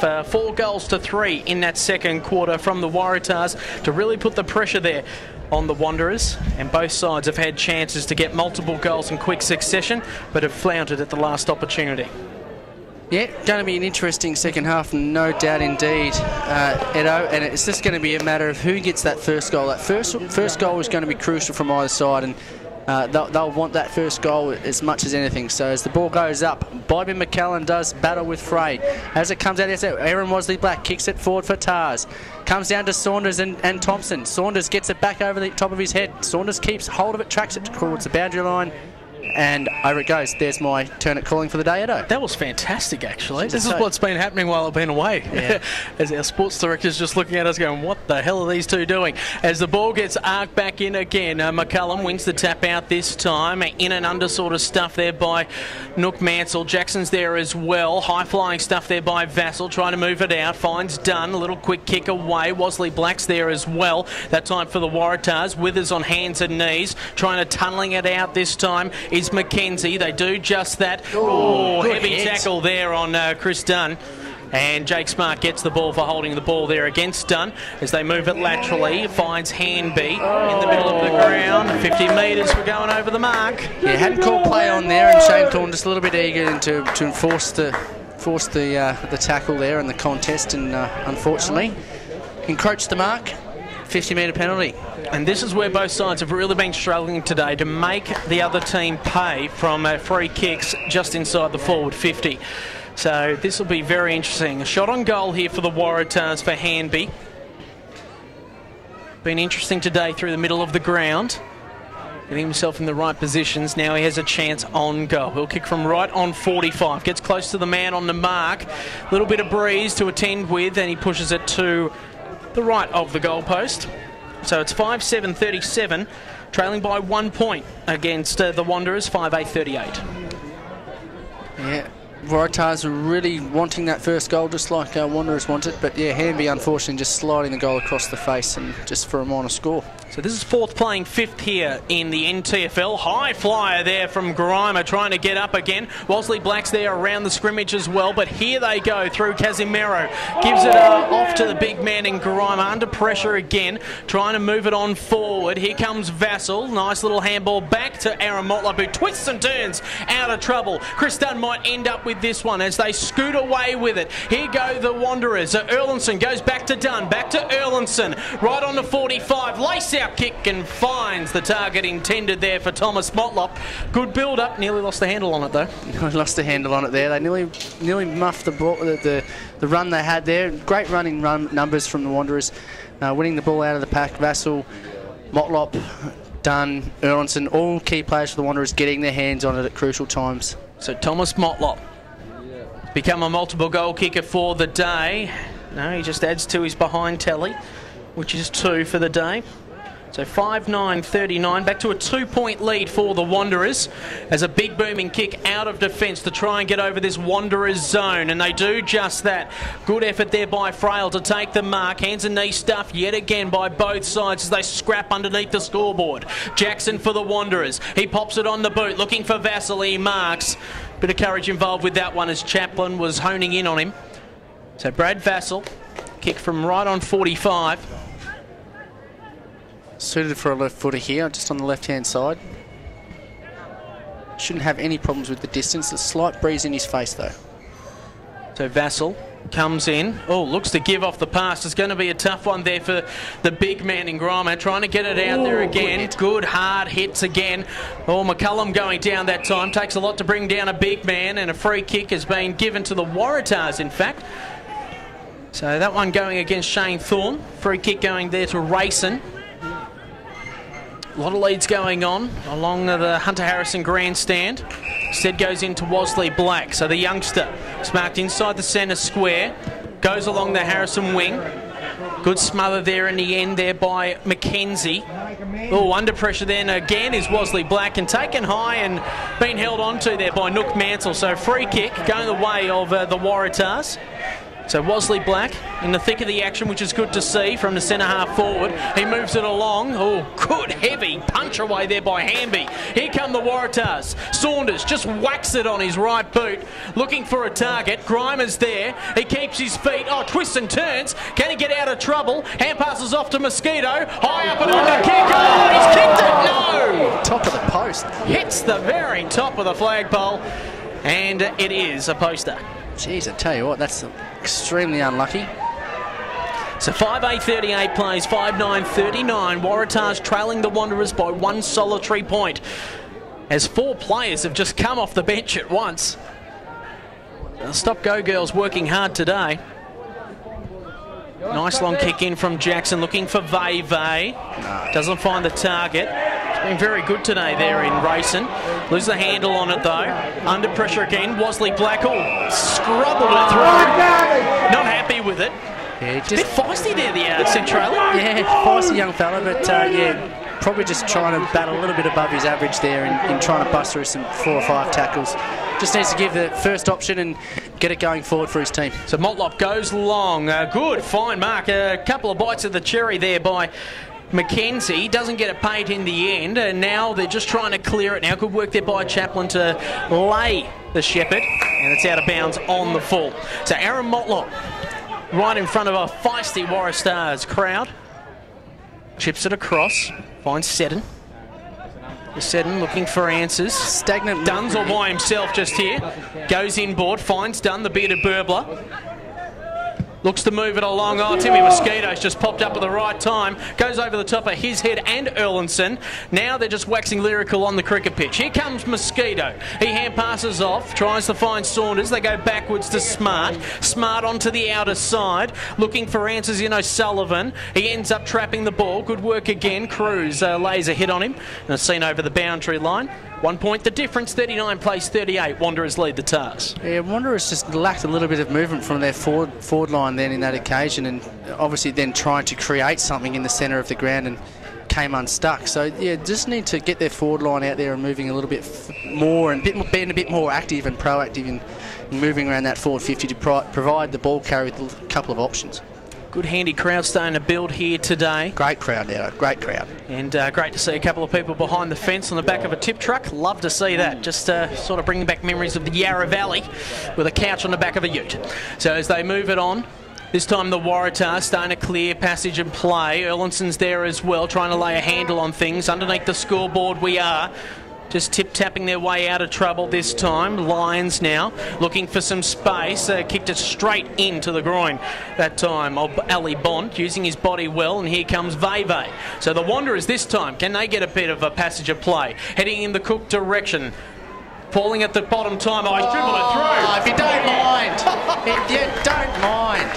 Fantastic football. Out of nowhere is Adam Cook. He just dribbles it across, the goal square and came up with something spectacular off his own homegrown menu.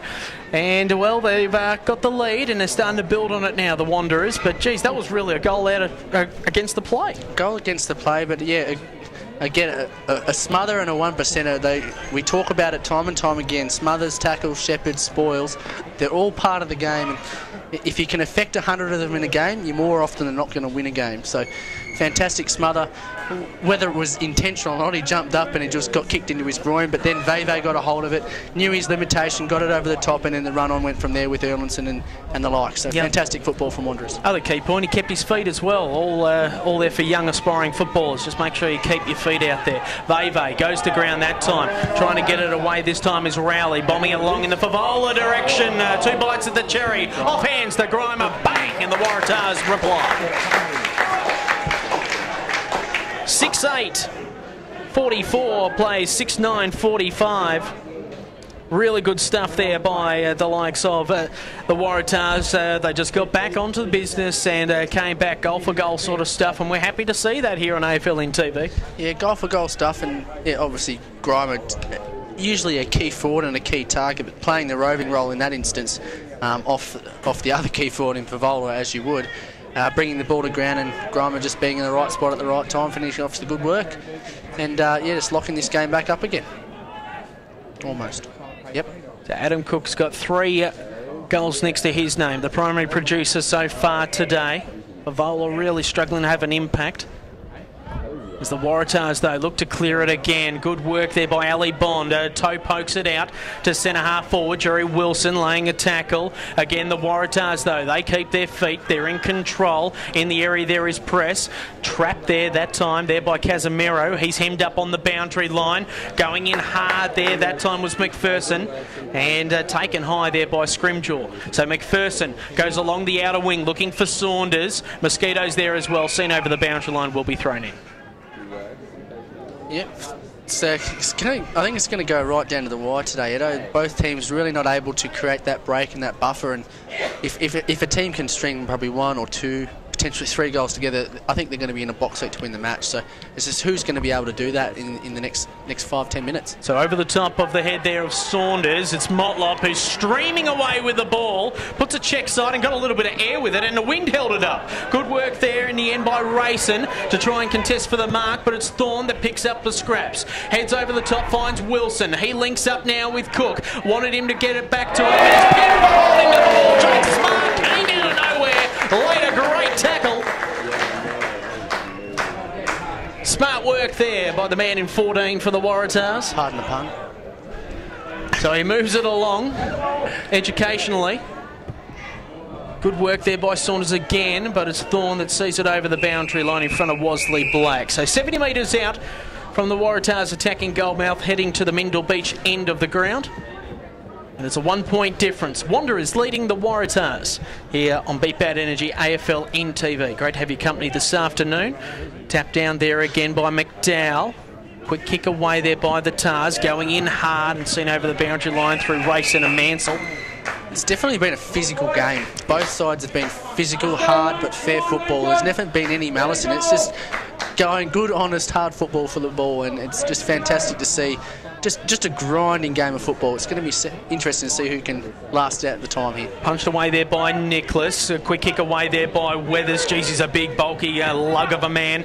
Mansell gets it out. In fact, it was Casemiro. This time out there to Edney, who bombs it into Favola direction, but it's Thompson's going to be the first to it. He loses the handle on it. Mosquito's there as well. Nathan McLean. Timmy Mosquito snaps across his body for a behind. Yeah, Timmy Mosquito, very dangerous. He's been moved forward by Brenton Toy into creating some options up forward for his team. And Thorne just flew like a Darryl White back in the Brisbane Lions days. Over the top there to Rayson, trying to link up with Saunders. He's been pinned, and no, away they go. Ali Bond goes on with it, takes one bounce, needs to maybe take another one sooner or later. That's why he shanked that kick. Got it over the top, errant handball again. Wanderers in trouble.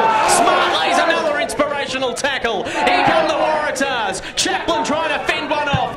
Boots it on forward into centre half forward. Up they go, goes Grimer. Loses the handle on things again. Nathan McLean shakes and bakes, rattles and rolls. Looking for Favola. Where are you, Favola? Over the top, and he's given away a free kick. Stuck the big mitts into the back of Brenton Motlop there. Umpire was in the right position to pick up the free kick and finished off the... And I'll tell you what, he's just... Turnover from Brenton Motlop. He'll be devastated with that. And it's gone to Brad Rayson, who's been everywhere today for the Waratahs, and he's gone bang for a goal. They've taken the lead back, and they've done so emphatically. And boy, what a wonderful kick that was there by Rayson. So Bradley Rayson's got his first of the day, 7-9-61 to 6-9-45. And it's the Waratahs ebbing and flowing this match. It's great to see. And, well, a nice cool breeze. Which is about 32 degrees, which is keeping us slightly cooler than usual. But, geez, this game's got a little bit in it. Definitely got a bit in it. And it's not niggle, it's just good, hard, honest football. And it's fantastic to see. And it's the way footy should be. The ball back in the middle. Just waiting for everyone to find their places at the moment. Take a breath. McCallum and Frail doing the ruck work again. Scrimgeour tracking this ball. Quick kick away there from Merlinson. Also there is Vassell. But away go the Waratahs again. Hands and knee stuff from the Wanderers. On the outer side, Bradley Vassell back on his 2 feet. Kicks it across the face of play, looking for his mate there, and Chris Dunn. Oh, great little fake there on Rayson. He chips it across and finds Jerry Wilson. Oh, that was brilliant stuff there by Chris Dunn. Sold the fake and then chipped it across, and all of a sudden the Wanderers have an answering goal. Maybe. Cool heads. Cool heads.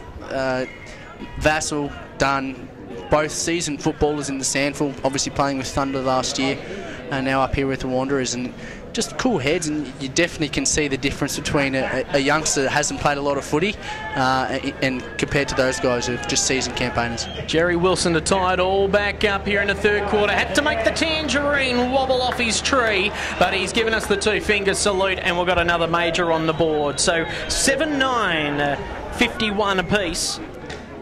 Yeah, as I said before, it ain't no team really being able to kick away or just gain that ascendancy over either team. So it's going to be interesting to see if either Wanderers or the Waratahs can get that second and third goal once they kick into the lead. Obviously, it's all tied up here now, so fantastic to see a good game of football go right down the wire, and this crowd's being obviously building for the majority of the day, but yeah, they're going to get a real treat going into this last quarter, I'm sure. And there's no doubt that these two teams could be playing each other in an elimination final in the next couple of weeks as well, as McCullum and Frail failed to get a hand on it that time. Aaron Motlop does. He gets a check side kick away. Flying high there that time was Brugler. Went over the top of his head. Smart's in attendance as well, the general of the back line for the Waratahs. Hands and knee stuff again there by the Wanderers. They're trying to lay a handle on things. Cook in late, and he'll get a free kick paid against him. Yeah, unfortunately, just couldn't stop his momentum once he was in midair there, and put his big frame into the back of Davey O'Sullivan. So James Ray marks in front of Seddon. Chips it across, finds the target in Edney. Just playing some possession footy here are the Waratahs, so they come along the Harrison grandstand. Had to wait for it, and Jackson got there in time for the Wanderers. Sees it over the top. Had to leave his direct opponent in there in Nathan McLean, so he had to affect that spoil. If he didn't affect it, Tars were over and gone, and that would have been a certain goal. So ball to be thrown in right in front of the Hunter Harrison grandstand. A healthy crowd here today at Gardens to see these two sides battle it out for the Foundation Cup. Ray loses the handle on things. Helping him out there is Edney. Good link up there from Press. Now Rayson. He takes a bounce right on 45. Needs it to bend back, but not far enough for a major, and it's another behind. Fords is furious with him there, and rightly so. Just burning all his options. He burnt Favola on the first lead. He burnt his forwards leading up the centre of the ground where you really want to be getting the ball. So he just needs to lower his eyes a little bit and not get the rush of blood. So the Wanderers onto the outer side, finding Casemiro out of the back pocket, links up with Thompson. Thompson now off the half-back flank, heading in the Thorn direction, we think. It was Wosley Black swooped on the ball. He might get it back, Wosley Black, as Withers is there as well. He plays on quickly. He bombs it on long in the Favola direction. Also there is Grimer, the Twin Towers, but it's Brenton Motlop, who's running out of space pretty quickly. He hand-passed over the top. Beautiful work there by the Wanderers. They did it in a, well, organised chaos, so to speak, and Erlinson has taken a strong mark. Great hands. Good football there from the Wanderers back line. Just battled hard and just kept the ball going forward, and that's all you can ask from your back line. So Erlinson looking for options. Aaron Motlop just over the top. Instead he goes even longer. Heading in the direction there of Mackenzie. Fassel found some space out of nowhere. He puts it out in front of Thomas Motlop. Wilson's there as well if he finds the fat side of the ground. It's seen over the boundary line and will be thrown in. Really, really good tackle there by McCarthy in the end. Yeah, the Waratah crowd here just asking for holding the ball, but yeah, Thomas Motlop a little bit too smart for that. So ball to be thrown in. Inside the forward 50. Quick kick away. Aaron Motlop takes the mark, ends up into a torpedo sort of a kick off a snap, bounces, really avails no one, and McCarthy sees it over the boundary line. Handy position here for the Wanderers. Handy position, they just need to lock it in here and get numbers around the contest. So ball is thrown in. Doing the ruck work there is Mackenzie. Against there, Frail. Twisting and turning his way out of trouble is Hamby, who just bombs it into space, hoping for Saunders. Cook ends up trapping it. He's got support there in the end. Oh, losing a handle on things there is the likes of Cruz. Veve goes in hard and got him in the back. Great work, Saunders. Great work. Battled on his own. 3 against 1 at one point, and yeah, come up chumps with the ball. Does the 1%ers. Umpire calls him back over the mark and clearing some space for him to take that kick. He chips it over the top, finds the target, and they start to build now, the Waratahs. On centre wing. Again, no forward movement from Waratah. No, nothing whatsoever. Hoping for a big, long barrel. Oh, geez, going early, but a good mark taken there by Grimer in the end. But going early was Dan Weecher, just trying to compete with the height and the muscle, and Grimer's taken the mark. Yeah, you caught it well there, trying to compete with the height and the muscle, and yeah, obviously giving away a few kilos and probably a few centimetres as well, and yeah, unfortunately giving away the free kick, trying to go too early. So Todd Grimer, ruckman forward, Lopes on in, directly in front for the Tars. It's a helicopter, and it's a behind. I'd actually marked that down. I had him down to kicking that, so jeez. He'd be disappointed, because I tell you what, goals are going to be crucial leading into this three-quarter time break. Just to give yourself a 5-10 point buffer will be very handy. 2-point lead to the Waratahs. 53 plays 51 as the ball comes out. Good work there by Cruz. Off hands in the end. They dive on top of him. Ray using his, well, muscle to get out of that one. Cruz goes in again, dives on it there like he's doing some surf life-saving. Punched away again, and Ray sees it over the boundary line. And Cruz and Grimer just say g'day to each other, and they might shout each other a beer after that contest. So ball will be thrown in. Inside the forward 45 here for the Waratahs. Favola back in the goal mouth. Two men on him, Thompson and Motlop, as the ball's played on. Asking the question, are the Wanderers? And they're going to get an answer, and it's a positive one for their supporters. Great work there by Casimiro. Pinned the player there in Edney, and they chip it across. So Erlandson looking for options. He chips it along the grandstand wing. Good work again by Veve, the unconventional. Pops it on a dime there for Cook. Wilson hand passes over the top. Now we've got some space. What is he going to do in Dos Reis? Hand passes again, looking for options from Cook. Oh, he's swamped there by Tars. Red and white's everywhere. Now here come the Muck-Mucks through Aaron Motlop. Puts it on a dime there, spins out of trouble, but had no one to help him out, and ends up handballing for the safety of the boundary line, 30 metres out from her attacking goal. I tell you what, Neil Veve has got the confidence of a little rover, the way he dove through that pack there. I tell you, Paul Motlop will be extremely impressed with his progression and his development, of course, this year. Tap down there that time by McKenzie, trying to clear it. Motlop snaps again, loves that little check side kick, but a good strong mark is taken there by Brugler. So Brugler on the last line of defence, looking for options, decides to go for a bounce. Go for a gallop, he does. Oh. Finds the target, and the Wanderers are found lacking here through Lions. They're going to have to run back quickly. They're just walking out of defence at the moment. Motlop wouldn't be happy with that. Oh, great work there by Jackson.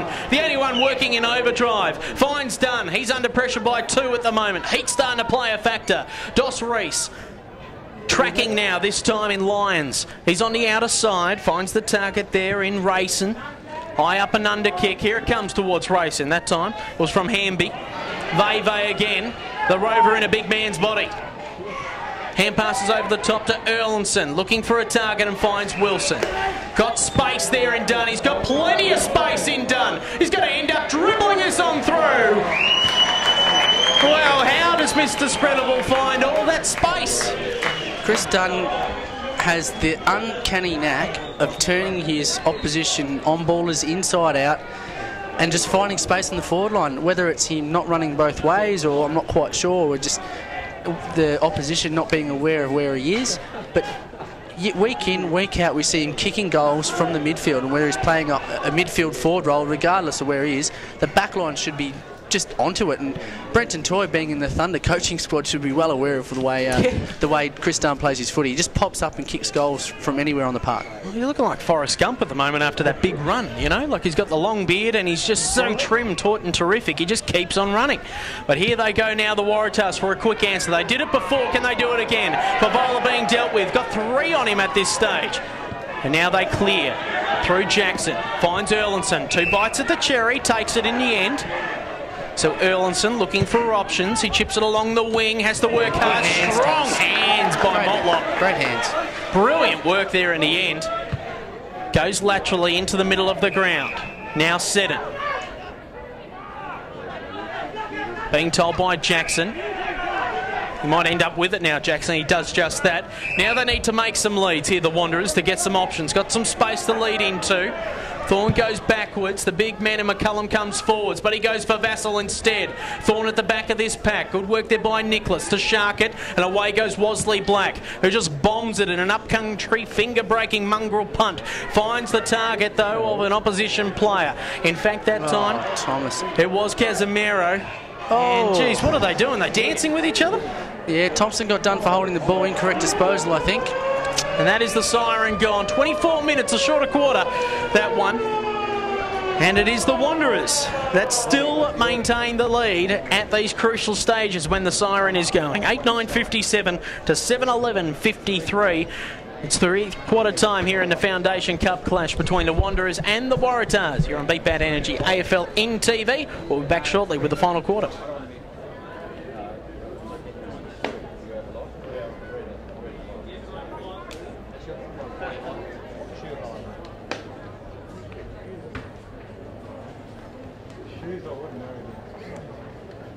For Territorians, the roads are more than bitumen.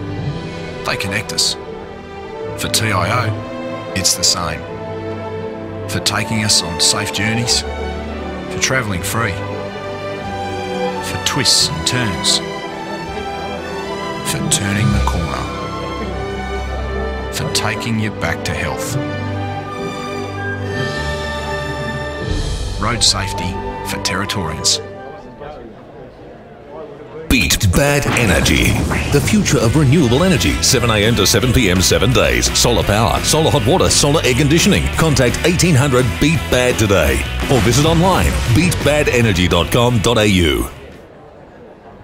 Grandfather was crossing the road one night trying to get home and watch my oldest brother play footy, and he was just struck by a car that was going a bit over the speed limit. My grandfather died that night. I think if you want to become something, and anyone can become anything in their life, it's those little decisions along the way, like drink driving and not doing it, that are going to help you achieve that. So easy to stop, and we should be stopping it.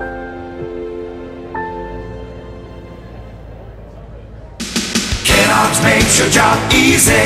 Kennards make it even easier for you by having a huge selection of the latest equipment. And if you're hiring multiple items, or for multiple days, or just need flexible return times, talk to us. We're happy to work out a deal for you. And if you're using a bit of gear for the first time, ask the guys in store or get on our website and watch our how-to videos. We're here to help. Kennards makes your job easy. That looks great. I think I should buy it. Yeah, I think you should too. Are you just going to AJ's party? Or are you going to get there, Sarah? I'll go with Ange. We can get ready together. You look gorgeous. Thanks, Mum. Another sister, girlfriend, daughter dead because this girl was speeding. Kennards makes your job easy. Kennards make it even easier for you by having a huge selection of the latest equipment.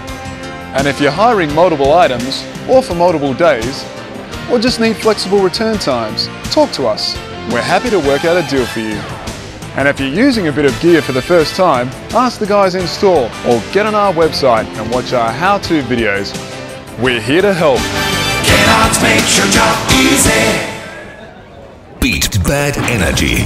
The future of renewable energy. 7 a.m. to 7 p.m. 7 days. Solar power, solar hot water, solar air conditioning. Contact 1800 Beat Bad today. Or visit online beatbadenergy.com.au. After a hard day's work, you deserve it. When you're catching up with mates, you deserve it. Grabbing a bite with the missus, you deserve it. But drive after a few, you deserve it.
for this entertaining game of footy we're seeing for round 15. It is Heritage Round, and we're seeing some wonderful jumpers out there today from the Waratahs and also the Wanderers, with an Indigenous flavour to it as well. Looks absolutely spectacular. I reckon the West Coast Eagles might have a look at that outfit and maybe get that going for their NAB Cup clash against Port Adelaide at Traeger Park a little bit later this month. Actually, it's in March, isn't it? March 2. No, it might be good for Indigenous round. I know West Coast play as part of Warapunda's foundation. I think they play a foundation, or David Warapunda Foundation game down there, so it might be worth them looking into it. Yeah, it's not a bad idea. I'll call my people.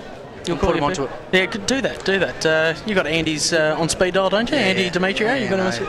Me and him are good mates. I'm going to see him in Alice in a couple of weeks. Well, that'll be interesting. Brad Stewart and Andrew Demetrio, one-on-one interview on AFLNTv. As the ball's back in the middle for this final quarter, as the two ruckmen, the big giraffes, go hard at it. Lincoln Withers is there as well. Aaron Motlop, another possession today, heading in the Cook direction, trying to trap this one. Also in attendance there is Vassell, back to Cook, starting to lace out. Nook Mansell just puts it on a dime, finds Motlop. Jerry Wilson had it, lost it, got it back, off to Motlop, slaps it on his boot, got a goal! That'll do. Brilliant stuff there by the Wanderers. Hot potato footy. And they're building on their lead. They go to 9-9-63 to 7-11-53. But as we've seen right throughout this match so far on AFLNTv, all thanks to Beat Bad Energy.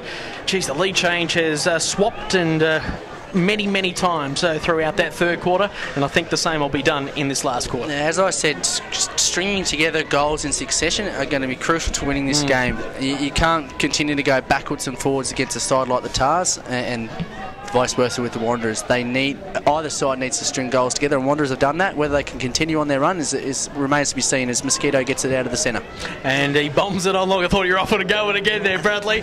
As Grimer goes high for the mark, Thompson punches it away with 2 fists. And now this time it's Lyons who looks to go back from whence it came, long into the goal scorer. He's making the big Fevelinko work hard. Brenton Motlop trying to use his speed on the big man. He keeps it alive. Oh, he lost a little bit of flavour on that one. And Brenton Motlop walks away with it again. Veve, oh, he loses his feet on that one. Oh, wrapped up. No chance to get rid of it.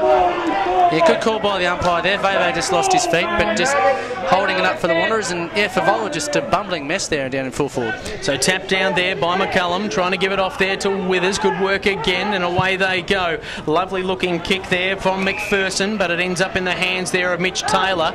He and Saunders having a few words to deal with, maybe off the hands of Saunders.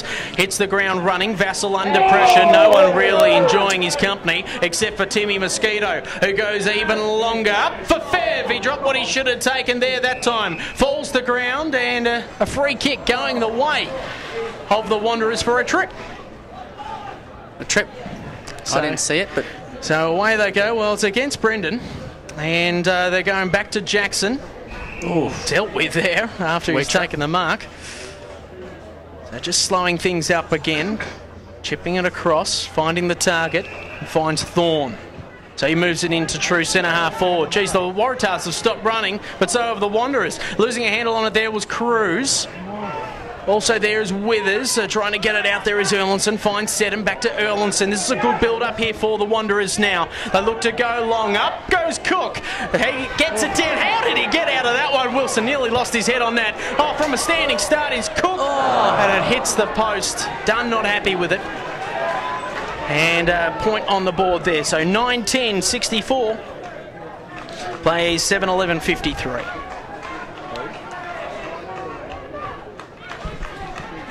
So waiting for the ball to come back into play here are the Tars. Nathan McLean to take the kick. Josh Chaplin here in the back pocket, giving a little bit of an option if he wants it. Instead, McLean doesn't even look that way. Goes even longer. Finds Frail, but it's off his hands. And it will be thrown in. So it's the Wanderers now that got a little bit of a buffer. It's 11 points, 64 plays 53, 3 minutes 30 into this final quarter. This will be a handy victory if they do get the chocolates over the Waratahs today. Psychological winner too as well if they get up today, just going to give them a lot of confidence going into the probably elimination final, which they're going to face each other in. So losing a handle on it there was Lions. Just slippery ball at the moment in hot, humid conditions. Heading in the area of Edney. The two number 11s working hard there as Jackson. Edney kept on going. Lays a tackle there on Taylor. Ended up with it. Chips it across the body. Finds Casimirio though for the Wanderers. Brenton Motlop, he lays it on his left boot. Has to go up high. There was Vassal, and the Wanderers still ending up with it. And a lot of walkers out there at the moment, a lot of tired players. As Scrimgeour has a paddock to play with. Make sure you tune into that on Mix 104.9 tomorrow. As he bombs it on long, and a good mark. 2 bites of the cherry from Cook. No, losing a handle on it. It's just pretty much circle work here at Gardens Oval at the moment. Waratahs having their chance with the ball now through Smart on the outer side. Losing a handle on it there was Rayson. Needs some support. He's got no one helping him out. Pin for holding the ball. And everyone's just stopped dead in their tracks. Yeah, as I called in the third quarter there, Edo, just the physical nature of the way this game's being played. It was just, I guess, a matter of time until it took its toll on one team. And I think the Waratahs maybe, I'm not going to call it, but maybe feeling some of the pinch. So McCullum trying to be a presence there, picks up the only Waratah, and that was Brugler. Now they're in trouble here, the Wanderers, as they try to tunnel ball it out. Vassal got a handball out. Now the Waratahs in trouble. Wanderers through Vassal, trying to find some space, twisting and turning his way out of trouble. Pops it up, and guess who ends up with it? Mr. Spreadable and Chris Dunn. Does anyone ever end up tagging this fella? He ends up getting a 50-metre for a trip. Yeah, when the ball's in dispute inside your forward or in your side defensive half, you think you'd be all over the forward line and all over every man picking up, but being aware of where they are. I just can't understand how a bloke like Chris Dunn... He's got a beard. He's got a beard. He's very well... He's pretty identifiable. Yes. It's not like he can hide and just pop out from behind the goalpost. He's not that small. But he just seems to pop up, and he was 20 yards in the clear. And that was never an intended kick for Chris Dunn, I don't think, from Vassal. It was just a kick and hope on the right foot, and luckily it landed in his hands. So... yeah, just some work need to be done by the Waratah backmen in terms of just picking up their players and just being aware. I just remember his first game for the Thunder last year against Morningside. Round 1, he kicked 6 goals from just being in the right place at the right time. It was just amazing how he ends up with it, and just being accountable when you've got Chris Dunn on the other side. Scrimgeour linking up brilliantly. Motlop, and let's see what's happened. A free kick going away of Nicholas. This is the chance for the Waratahs to bounce back into control here. 10-10-70. Play 7-11-53. A must-need goal opportunity to come up. So chipping across and going laterally there is Hanby. Trying to find a target. Goes long inside the forward 50. Watch for Edney at the bottom of this pack. Favola drops what he should have taken. Moving on hands and knees. Grimer snaps across his body. This could be an opportunistic goal. The umpire likes it, I think. He does just that. And the Waratah fans are clapping on that one because that was brilliant stuff there by the big man. A much needed goal there from Waratahs in responding to the last few goals from Wanderers and just closing that gap and staying in touch. So 8-11, 59, plays 10-10-70, back to 11-point margin here. Still got that buffer here, the Wanderers. Just been going 7 minutes 30 on the Amart All Sports scoreboard, I should say. On Beat Bad Energy AFLNTv. Ed Calishaw and Brad Stewart keeping you company this afternoon for this Foundation Cup clash in round 15, heritage round of the NTFL. As the ball is bounced, that's one of the best one of the day. Tap down there that time, and scooting away with it that time is Josh Reese, trying to find the target, and Thomas Motlop as he claimed it. Third umpire says okay. And Thomas Motlop to line up for his second of the day. And, geez, they can be potent. Still got some players to come back into this side. It'll be interesting if Shannon Motlop makes his way into it come finals time.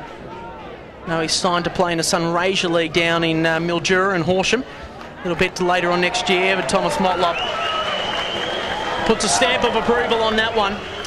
11-10, 76 to 8-11, 59. Now it's back out to 17 points. And the game's starting to slip out of the Waratahs' grip. Quick centre break is always handy for any side, and Ali Bond injected into the midfield. They're usually playing off the half-back or a back flank. I think Motlop has got John Jackson doing a job down there in the back line, and he's usually in the midfield. So yeah, Ali Bond injected in there, getting the ball in quick, and Thomas Motlop finishing off the good work. The ball to be bounced yet again. Nicholas doing the ruck work there, that time against Mackenzie. Bustles his way on forward. There comes press again. Here come the Waratahs with a forward thrust. Hamby and Taylor. Hands and knees stuff there by Taylor, trying to get it out, going in hard, has to go backwards to go forwards. Bit of a turnover now, and here come the Wanderers. Good link up. Erlinson tries to find the target and does so. Now here comes Bond, looking for some pace to run with. Dunn going back with the flight of the ball. Veve's there as well. Can he keep it in play? Oh, there's some space on here for Bond. Oh, can he pick up the ball? Smart's there to wrap him up. Veve there to lay the shepherd. Nook Mansell puts it on his left. Chris Dunn waits for it. Jerry Wilson's there for the scraps. Can he get it? Chris Dunn might end up with it again. This time Cook wants an answer of a goal. He gets just that. And the Wanderers have scooted away with this one. It's a 23-point lead now. Really good footy here from the Wanderers. 12-10, 82 to 8-11-59. And Cookie, well, his menu is just absolutely tantalising when he's in front of goal. Yeah, Adam Cook just great at ground level for a big fella. Gets down below his knees and does all those little things. He's one of those forwards that you'd love to coach because he's down below his knees, he's up in the air. He's just working really, really hard. He's got a great work rate for a tall forward. The Waratahs crowd just going a little bit quiet. The Muck-Mucks cheering on wildly in the Tiger Brennan stand. Generally known as the visitors stand here at Gardens Oval. Stacks on the mills. Mackenzie dives on top of another player. James Ray on the bottom of that ball. And the umpire will throw it up yet again. The 23-point lead here to the Wanderers. There's a quick kick away there that time by Rayson, and a good strong mark is taken there by Cruz. So David Cruz, there we go, 50-metre penalty, and they're getting frustrated. Saunders giving it away there that time. And David Cruz will come from well, just the edge of centre half forward, just inside the square you would think. Who's been your best on ground? I've got mine down as John Jackson from Wanderers. I think he's played an extremely solid game across the back line, but also in the midfield. Mackenzie moves it on poetically, or ends up in the target again, or going in hard is Cook. He's besieged by Waratah's players. Joshy Chaplin doing the job there. Ray gets a handball out. Smart trying to direct traffic and get out of trouble. Heading backwards. Thorne didn't have any eyes on the ball whatsoever, and a free kick going to Lincoln Withers. For Shane Thorne guarding his man. Lincoln Withers being very quiet today. Chips it across, looking for a target. Oh, Saunders nearly putting himself into some trouble. Nook Mansell under pressure from Withers. He goes long, heading in the Cook direction, but a good strong mark taken there by Josh Chaplin, reading it better than anyone else down there in the back line. So Withers might end up with it. Nook Mansell doing a good job there of holding play up. Now it's Bond who peppers it inside the forward 50 again. Veve's around his spillage, goes in hard, but it's Chaplin again who runs them out of trouble. Looking for a target, finds Nook Mansell. They're just playing past the parcel footy, those two. Mansell dives on top of this one, Withers on top of him, asking the question. The ball pops out again. Tell you what, Lincoln Withers put a saddle on Nook Mansell and just said he just wanting the holding the ball option there, and nothing doing from the umpire. But yeah, you're lucky not to get done for pushing the back or something. So McCullum taps it down. Vassell ends up sharking it. Veve just losing a handle on it in the end, running faster than the ball, seen over the boundary line right on that forward 50. I think Aaron Motlop's been a solid contributor today, and Chrissy Dunn's been good as well. He's been playing everywhere, all over the ground, kicking his usual goals. Just like the way that they've been going about it today. Shane Thompson, if he'd kick that goal, probably be my best. No, I'm joking. So as we move it on forward, players just jumping on top of each other. A lot of tired and more weary players on this Australia Day holiday, which will be actually officially be celebrated today, but the holiday for workers, I guess, on Monday. I'll be at work on Monday. You'll be at work on Monday, will you? Yeah, got too much to do. As we play on forward, Vassell goes backwards through Brad's man in Jackson. Up goes Cook. 2 bites of the cherry. Smart decide to claim it instead, and the umpire will come in and ball it up 25 metres out from their attacking goalmouth, botanical end of the ground. Can't believe he tried to claim that 3 rows back. Interesting. Interesting, very interesting. As the ball plays on quickly, Smart dives on top of it. Courage personified there. Also there is Lyons trying to get it out. And the umpire has picked out a free kick. All's not lost for Waratahs here, Edo. They just need to get the next goal. Well, they need to get a couple. Down by 23 points. Get a roll on. Mosquito now with the ball in the middle of the ground. Held up there by Jackson. He goes laterally. They need to move it on quickly, and they need a target. Preferably the big Fevolenko. They go that way. But chiming in front is the man with number 20 on his back in Nathan Lyons, who's been really good today up forward, giving him an option. Started down back, moved up forward. And boy, they just need to kick straight. 8-11 next to their name. They had a chance in the second quarter to kick 3 consecutive goals. They just kept on kicking behind the point post. So Nathan Lyons, hand passes over the top to get Fev on the scoreboard. Just blazes away and bang, they're trying to get something out of nothing. And it's a behind. So 8-12-60 to 12-10-82. Yeah, again, Toy will be a little bit disappointed in the fact that he's not going to go back and take his shot there. Regardless of who Favola is, he just needs to go back, take it upon himself and kick the goal. So Thompson now finding himself on the wing. Prolific fullback. Veve makes the lead, so does Thomas Motlop. Strong hands. Oh, taking that one. Chopping of the arms. That's what the umpire said. Free kick against the great McCarthy. Chips it across. Dunn losing a handle on it. Scrimjaw there as well, using his bowl. Back off to Dunn. Got a quick it. Great tackle there by Withers. And Withers has earned himself the free kick on the half-back line. A bit of the sting starting to go out of the tail this game as the 15-minute mark encroaches. Nathan McLean goes long, trying to find the target, just losing a handle on it there. Seddon gets a free kick paid against him for in the back. So James Ray will take that free kick. So the Favola option today has proved fruitless. Just 1 goal next to his name compared to that first game that he played in the red and white with a bag of 10. And interfered with as he kicked it and out of bounds on the full there from the Waratahs player. So Ram Motlop will be taking the free kick in the back pocket for the Wanderers. Yeah, definitely a lot of the sting come out of the game, I think, as you called it earlier, Edo. The physicality of the game and just the fast-running nature and the way the game is played at that frenetic pace, up and back, around in circles. Both clubs have, I guess, given their all today, and Wanderers have just come out on top. So Scrimjaw goes onto the outer side. Just slowing things up now are the Wanderers. Is there wait for red time to encroach. 17 minutes gone. Brad Vassell with the ball, just waiting for options, playing pedestrian football.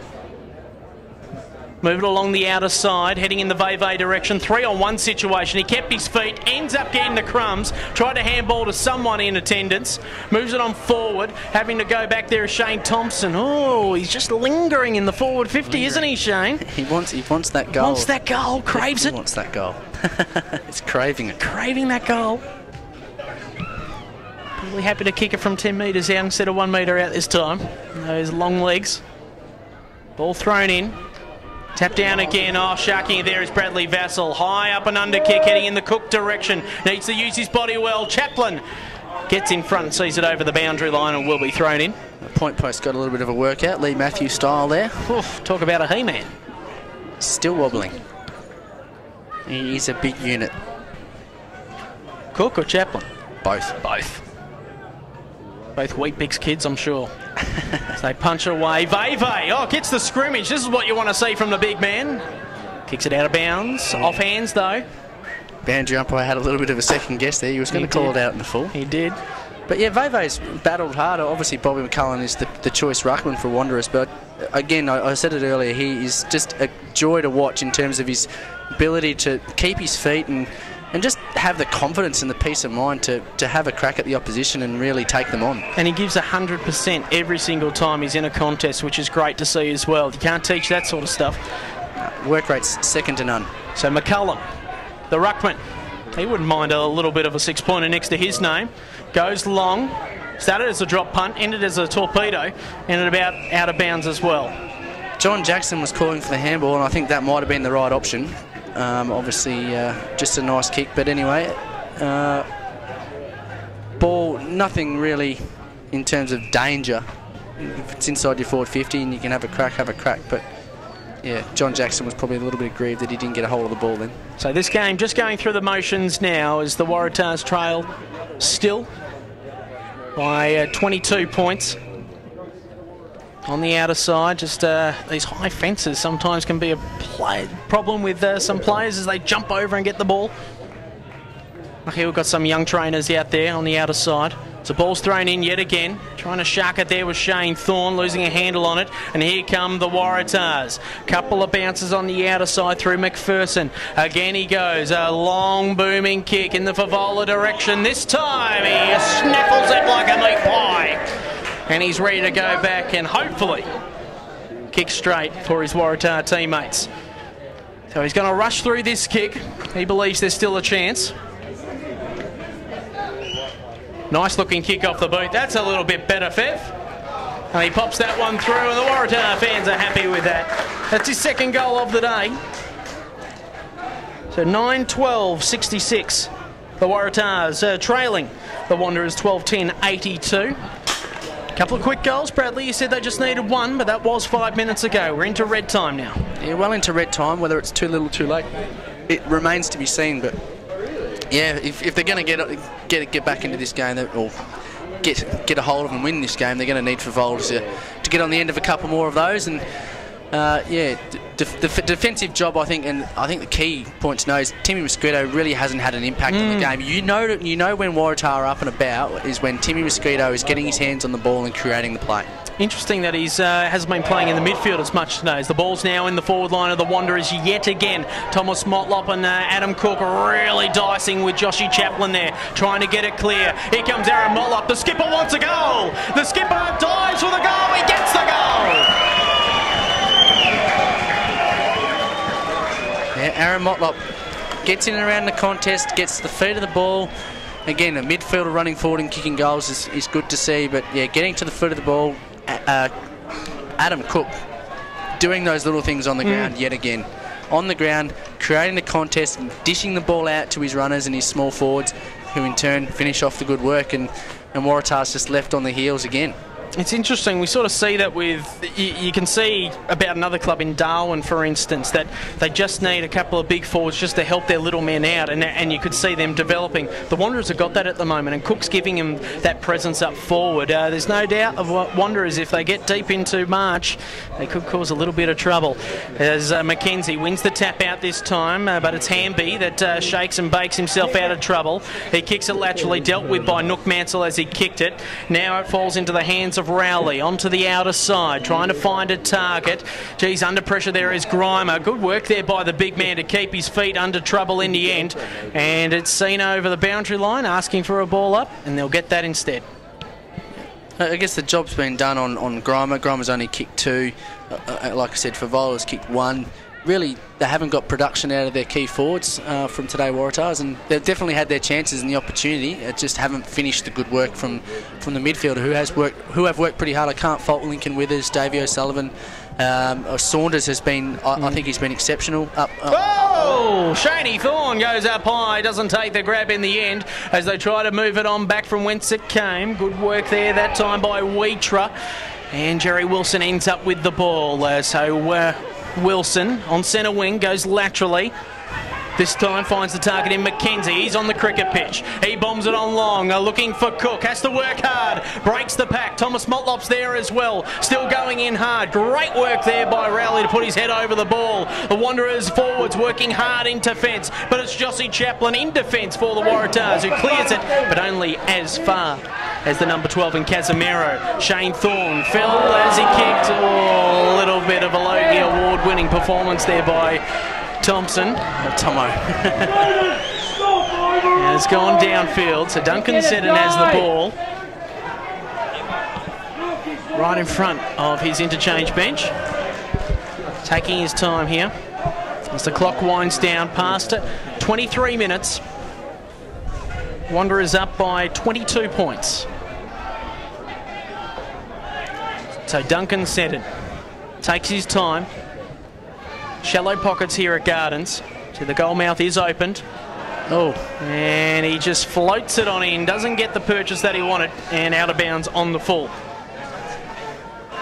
Yeah, as I was saying before, Waratah's midfield, Lincoln Withers, who was it, Hanby, I think he's been really good as well across the midfield as well, getting his hands on the ball and trying to create and run.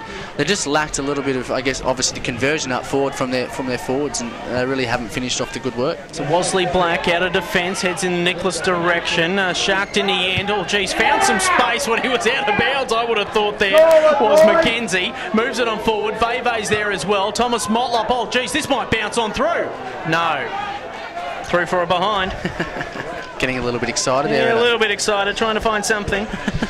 They're very excited as the Waratah blokes look over their shoulders at us. I think everyone's just looking at me just going, Edo, settle down, son. Game's over. Who is this guy? Who is this bloke? Heading in the Edney direction, and Veve punches it over the top. Hopefully they can get out of this Harrison grandstand alive.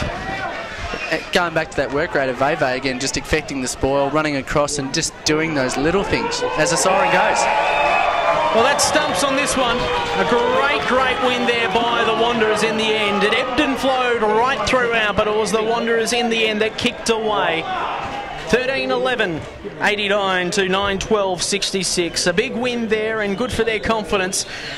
They're not going to surpass the Waratahs in their fourth position on the ladder that they hold, but they will take some psychological notes out of this one, definitely, especially if they have to play an elimination final in a few weeks' time.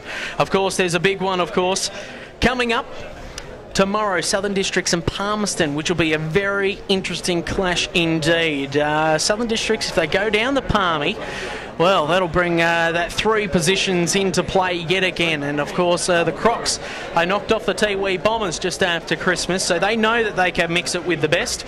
The question is, can anyone beat the green and gold machine? The St Mary's Footy Club, they are on a mission for their 29th flag, and whether they can do it or not, well, we'll wait and see. 137 to 58, that was the score line there between St Mary's and Darwin earlier today. Darwin just running out of gas against the green machine. Brad, your best players? Yeah, my best players are obviously from, I'll just go through from the Tars first. I think who we got? Michael Hamby, I think he had a really solid game across the midfield. Lincoln Withers and Davey O in the midfield also battled really hard. I think from on the Wanderers side, I think John Jackson played a negative role on Timmy Mosquito and really took him out of the game. I think he was best on for mine. But then you can't take it away from Chrissy Dunn, Brad Vassell. They all popped up and did their job. Nook Mansell.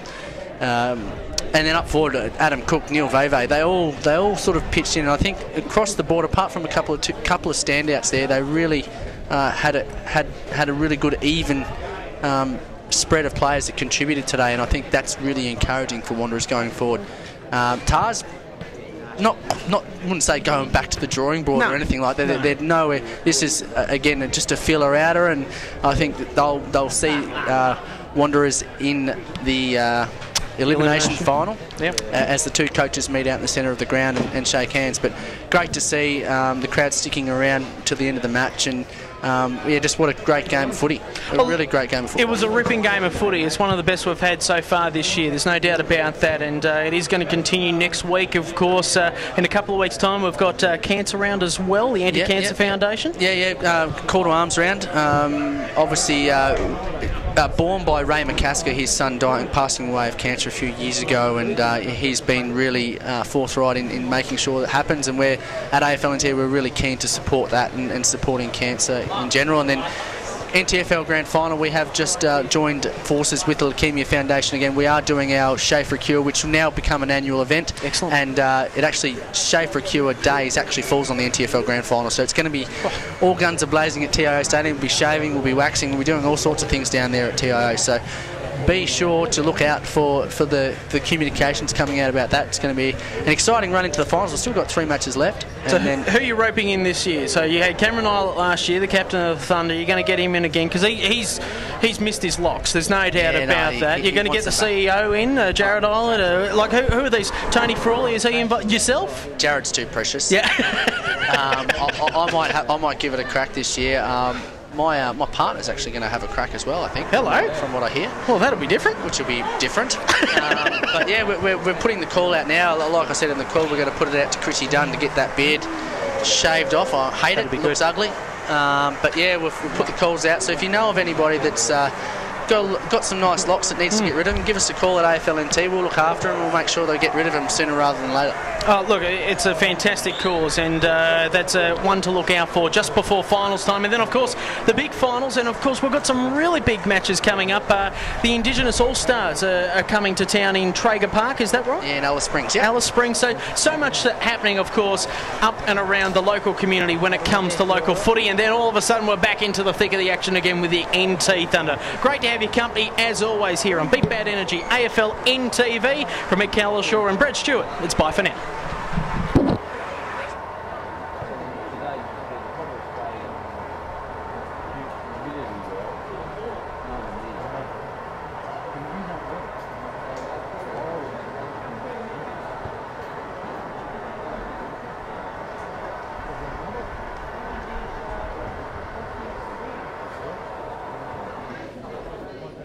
Really